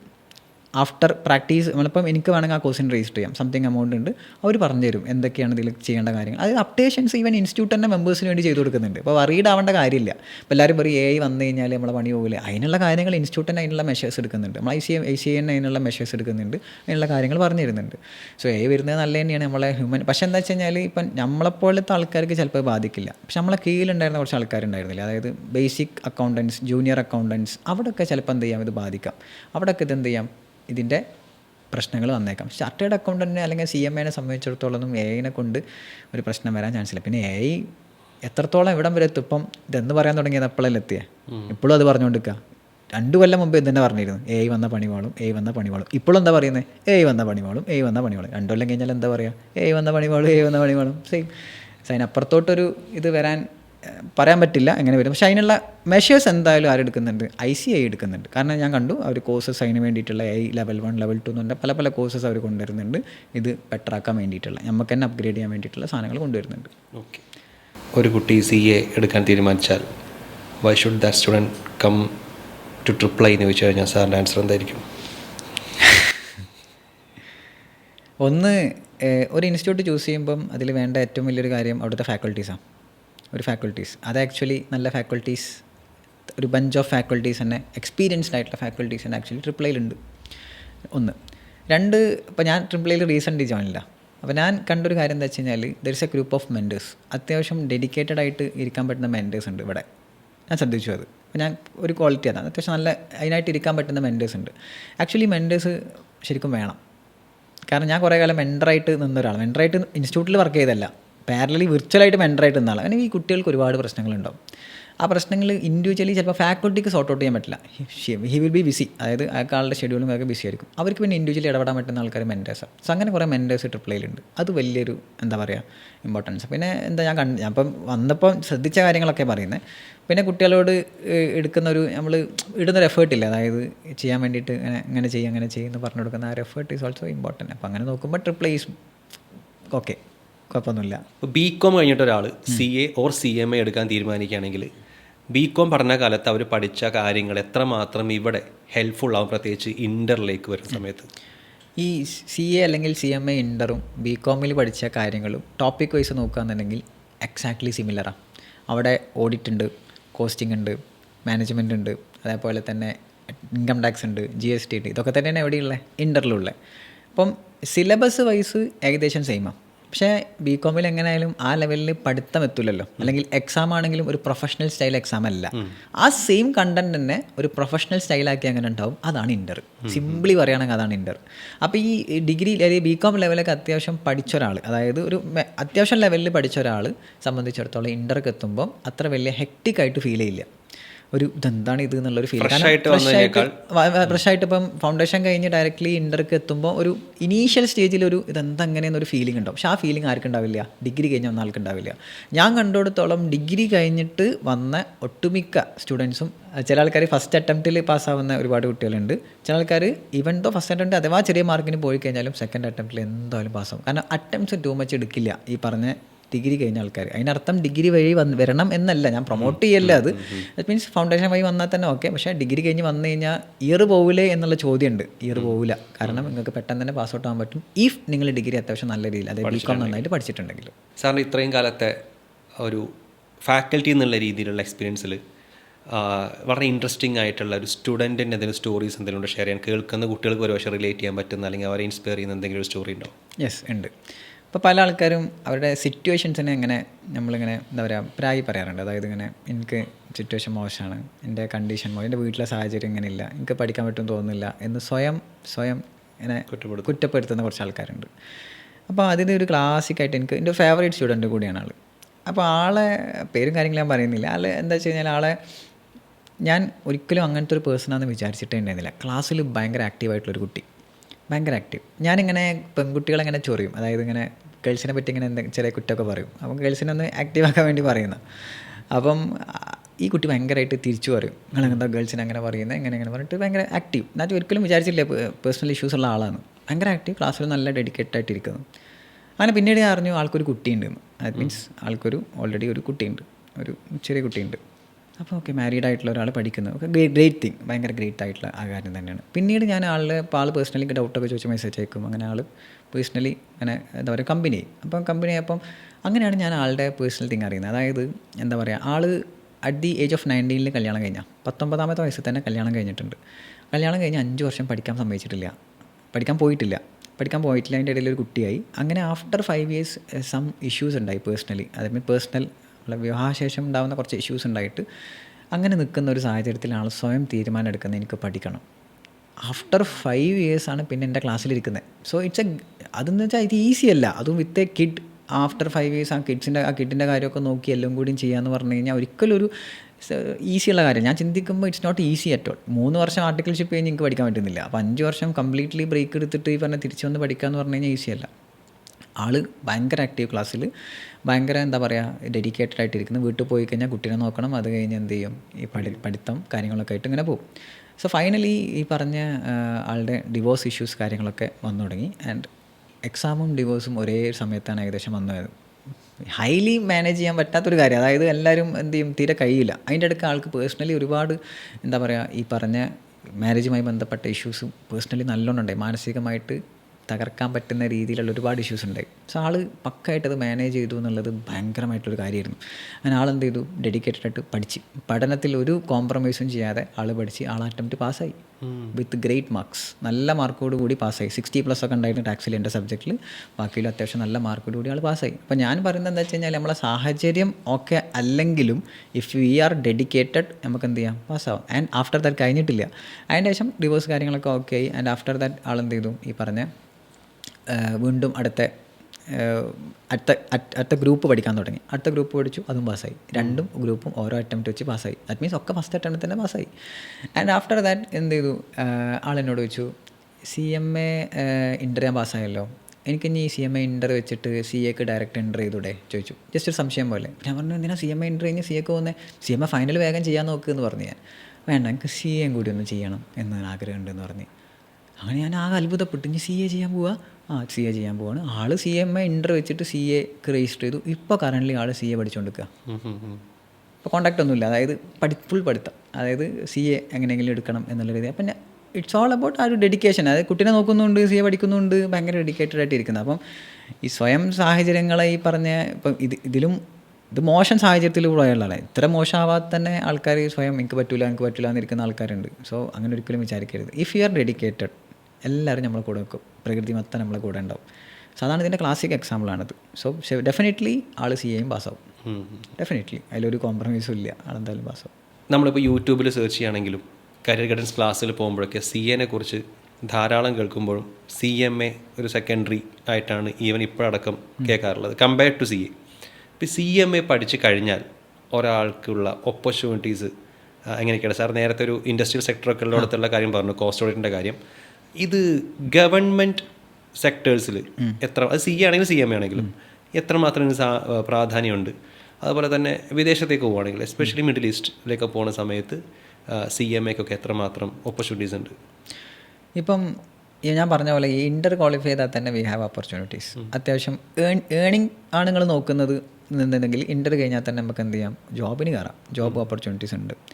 പിന്നെ all depends upon skill is very important. ഞാൻ ക്വാളിഫൈഡ് ആണ് എന്ന് വിചാരിച്ച് കഴിഞ്ഞാൽ ഇപ്പോൾ CA ആണെങ്കിലും CMA ആണെങ്കിലും ഒറ്റയടിക്ക് ജോലി കിട്ടുമെന്ന് വെച്ച് കഴിഞ്ഞാൽ ഇറ്റ് വിൽ ബി ഹാർഡ്. അതിനാണ് ഈ ആർട്ടിക്കിൾഷിപ്പ് പീരീഡ്. അവിടെയാണ് നമ്മൾ സ്കിൽ ജനറേറ്റ് ചെയ്യുന്നത്. അപ്പോൾ ഈ CMAക്കുള്ളൊരു മെയിൻ പ്രശ്നം, CMA ഈ പറഞ്ഞ രീതിയിൽ ഈ എന്താ പറയുക മൊത്തം ഒന്ന് താഴാനുള്ള കാരണം എന്താ വെച്ച് കഴിഞ്ഞാൽ അതിൻ്റെ ഉള്ളിലുള്ള ഡമ്മി ആർട്ടിക്കിൾഷിപ്പാണ്. അതായത് പല പിള്ളേരും ഈസിലി പാസ് ഔട്ട് ആവുന്നേ ചിന്തിക്കുള്ളൂ, ക്വാളിഫൈഡ് ആവണം, അതിൻ്റെ ഉള്ളിലുള്ള കാര്യം ചിന്തിക്കില്ല. മാൻഡേറ്ററി ആയിട്ട് ഇൻറ്റേൺഷിപ്പ് വെക്കുന്നത് എന്തിനാണ്? ഈ കോഴ്സിൻ്റെ ഒരു ഭാഗമാണ് ഇൻറ്റേൺഷിപ്പ്. അപ്പോൾ 15 month training is important for CMA. അപ്പോൾ അത് വെക്കുന്നത് എന്തിനാണെന്ന് വെച്ച് കഴിഞ്ഞാൽ ആ സമയത്താണ് നമ്മൾ കുറേ കാര്യങ്ങൾ പഠിക്കുന്നത്. ഇത് എന്ത് ചെയ്യും, സ്കിപ്പ് ചെയ്യും. ഇത് സ്കിപ്പ് ചെയ്തിട്ട് എല്ലാവരും പഠിക്കാൻ വേണ്ടിയിട്ട്, അതായത് CMA ഫൈനൽ പഠിക്കാൻ വേണ്ടിയിട്ട് കൂടുതൽ ഇമ്പോർട്ടൻസ് കൊടുത്തു പോകും. അപ്പോൾ എന്താ ഉണ്ടാവുക എന്ന് വെച്ച് കഴിഞ്ഞാൽ നമുക്ക് സ്കില്ലില്ലാതെ ക്വാളിഫൈഡ് ആവുന്ന ഒരാളായി മാറും. അപ്പോൾ ഈ നമ്മൾ ഇൻ്റർവ്യൂവിനൊക്കെ അറ്റൻഡ് ചെയ്യുമ്പോൾ അല്ലെങ്കിൽ ജോബിന് കയറിയാൽ തന്നെ നമുക്ക് എന്ത് കിട്ടില്ല, ഒരു സ്റ്റാർട്ടിങ് കിട്ടില്ല. കാരണം we didn't know about the company, ഒന്നിനെ കുറിച്ചും അറിയില്ല. ഈവൻ CMA ക്വാളിഫൈഡ് ആയിട്ട് എക്സൽ പോലും അറിയാതെ ഇരുന്നിരുന്ന കുട്ടികളുണ്ടായിരുന്നു. അപ്പോൾ ഇങ്ങനെ സാഹചര്യം പബ്ലിക്കിൽ വരുമ്പോൾ എന്താ ഉണ്ടാവുക, എല്ലാവരും പറയുന്നത് CMAക്കാരനെ വേണ്ട, CAക്കാരനെ മാർക്കറ്റിൽ അങ്ങനെ ഒരു ടോക്ക് വരും. അതാണ് മെയിൻ പ്രശ്നം. അപ്പോൾ CMAയുടെ വാല്യൂ കുറക്കുന്നത് ആരെന്നെയാണ്? അത് പഠിക്കുന്ന ആൾക്കാർ തന്നെയല്ലേ. ഒരിക്കലും ഇൻസ്റ്റിറ്റ്യൂട്ടല്ല, അല്ലെങ്കിൽ വേറെ പുറത്തുനിന്നുള്ള ആൾക്കാരല്ല. പഠിക്കുന്ന ആൾക്കാരെ പ്രോപ്പറായിട്ട് അതിന് എന്ത് കാണുന്നില്ല, അതിന് ട്രീറ്റ് ചെയ്യുന്നില്ല. CAക്ക് ഇത് പറ്റില്ല. കമ്പാരിറ്റീവ്ലി എന്നാലും CAയിൽ ഡമ്മി എടുക്കുന്ന ആൾക്കാരുണ്ട്, പക്ഷേ കമ്പാരിറ്റീവ്ലി CAയിൽ ഡമ്മി എടുക്കുന്നവരില്ല. എല്ലാവരും പ്രോപ്പർ ചാനലിൽ തന്നെ പോകും. 2 കൊല്ലം ആർട്ടിക്കിൾഷിപ്പ് കഴിഞ്ഞിട്ട് തന്നെയാണ് എല്ലാവരും എന്ത് ചെയ്യുന്നത്, ഫൈനലിന് അപ്പിയർ ചെയ്യുന്ന അധികം ആൾക്കാരും. സോ ഇതാണ് ഒരു പ്രശ്നം. CMAയിലെ എന്തുകൊണ്ട് CAൻ്റെ അത്രക്ക് എത്തുന്നില്ല എന്നുള്ളതിൻ്റെ ഒരു പ്രശ്നം. ഇനി ജോബ് ഓപ്പർച്യൂണിറ്റീസ് നോക്കുകയാണെങ്കിൽ ഇപ്പം ഈ പറഞ്ഞ ഗവൺമെൻറ് സെക്ടേഴ്സിൽ ഞാനൊരു PSC എഴുതിയിട്ടുണ്ട്. ആക്ച്വലി എൻ്റെ ഇൻ്റർ കഴിഞ്ഞ പാട് ഞാനൊരു PSC എഴുതിയിട്ടുണ്ട്. അന്ന് PSCക്ക് വേണ്ട റിക്വയർമെൻറ്റ് ഇതായിരുന്നു. ഞാൻ CA ഇൻ്റർ പാസ്സായതായിരുന്നു. CA ഇൻ്റർ അല്ലെങ്കിൽ CMA ഇൻ്റർ അല്ലെങ്കിൽ BCom, ഇതിലേതെങ്കിലും മതി. അപ്പോൾ എനിക്കൊന്ന് CA ഇൻ്റർ ഉണ്ട്. അപ്പോൾ CA ഇൻ്റർ വെച്ചിട്ട് ഞാൻ എന്ത് സ്റ്റേറ്റ് ടാക്സ് ഓഫീസറിൻ്റെ, അതായത് GST ഓഫീസറിൻ്റെ ഒരു എക്സാം ആയിരുന്നു. ഞാൻ വെറുതെ പോയി രജിസ്റ്റർ ചെയ്തു. എന്താണെന്ന് അറിയണമല്ലോ, PSC എന്താണെന്ന് അറിയാൻ വേണ്ടി രജിസ്റ്റർ ചെയ്തു. എനിക്ക് ഏകദേശം എല്ലാ ക്വസ്റ്റ്യൻസ് അറ്റൻഡ് ചെയ്യാൻ പറ്റി. അതായത് GSTയുമായി ബന്ധപ്പെട്ട എല്ലാ ക്വസ്റ്റ്യൻ അറ്റൻഡ് ചെയ്യാൻ പറ്റി. പിന്നെ ഓരോ ചോദ്യം ചോദിച്ചത് എന്താ വെച്ചാൽ ഇതിൻ്റെ ഉപജ്ഞാതാവ് ആര്, ഇതാരാ രചിച്ചത് എന്നൊക്കെ ചോദിച്ചു കഴിഞ്ഞാൽ നമുക്ക് അറിയില്ലല്ലോ. അപ്പോൾ അതിൽ മാത്രമേ ഒന്നും കിട്ടിയില്ല. പക്ഷേ കുറേ ആൾക്കാർ എഴുതുന്നുണ്ട് എന്ന് റിയലൈസ് ചെയ്തു. ആ ഒരു സെൻറ്ററിൽ തന്നെ ഏകദേശം അത്യാവശ്യം നല്ല വലിയ സെൻറ്ററായിരുന്നു. അത്യാവശ്യം കണ്ടമാനം ആൾക്കാർ എഴുതുന്നുണ്ട്. ആൻഡ് ഓൺലി 4 അപ്ലിക്കൻ്റ് എന്താ മാത്രമേ ഉള്ളൂ, വേക്കൻസി എന്തോ ഉള്ളൂ. സോ അതിനത്ര ആൾക്കാർ എഴുതുന്നുണ്ട് തോന്നി. അപ്പോൾ ഓപ്പർച്യൂണിറ്റീസ് ഉണ്ട് ഗവൺമെൻറ് സെക്ടേഴ്സിൽ.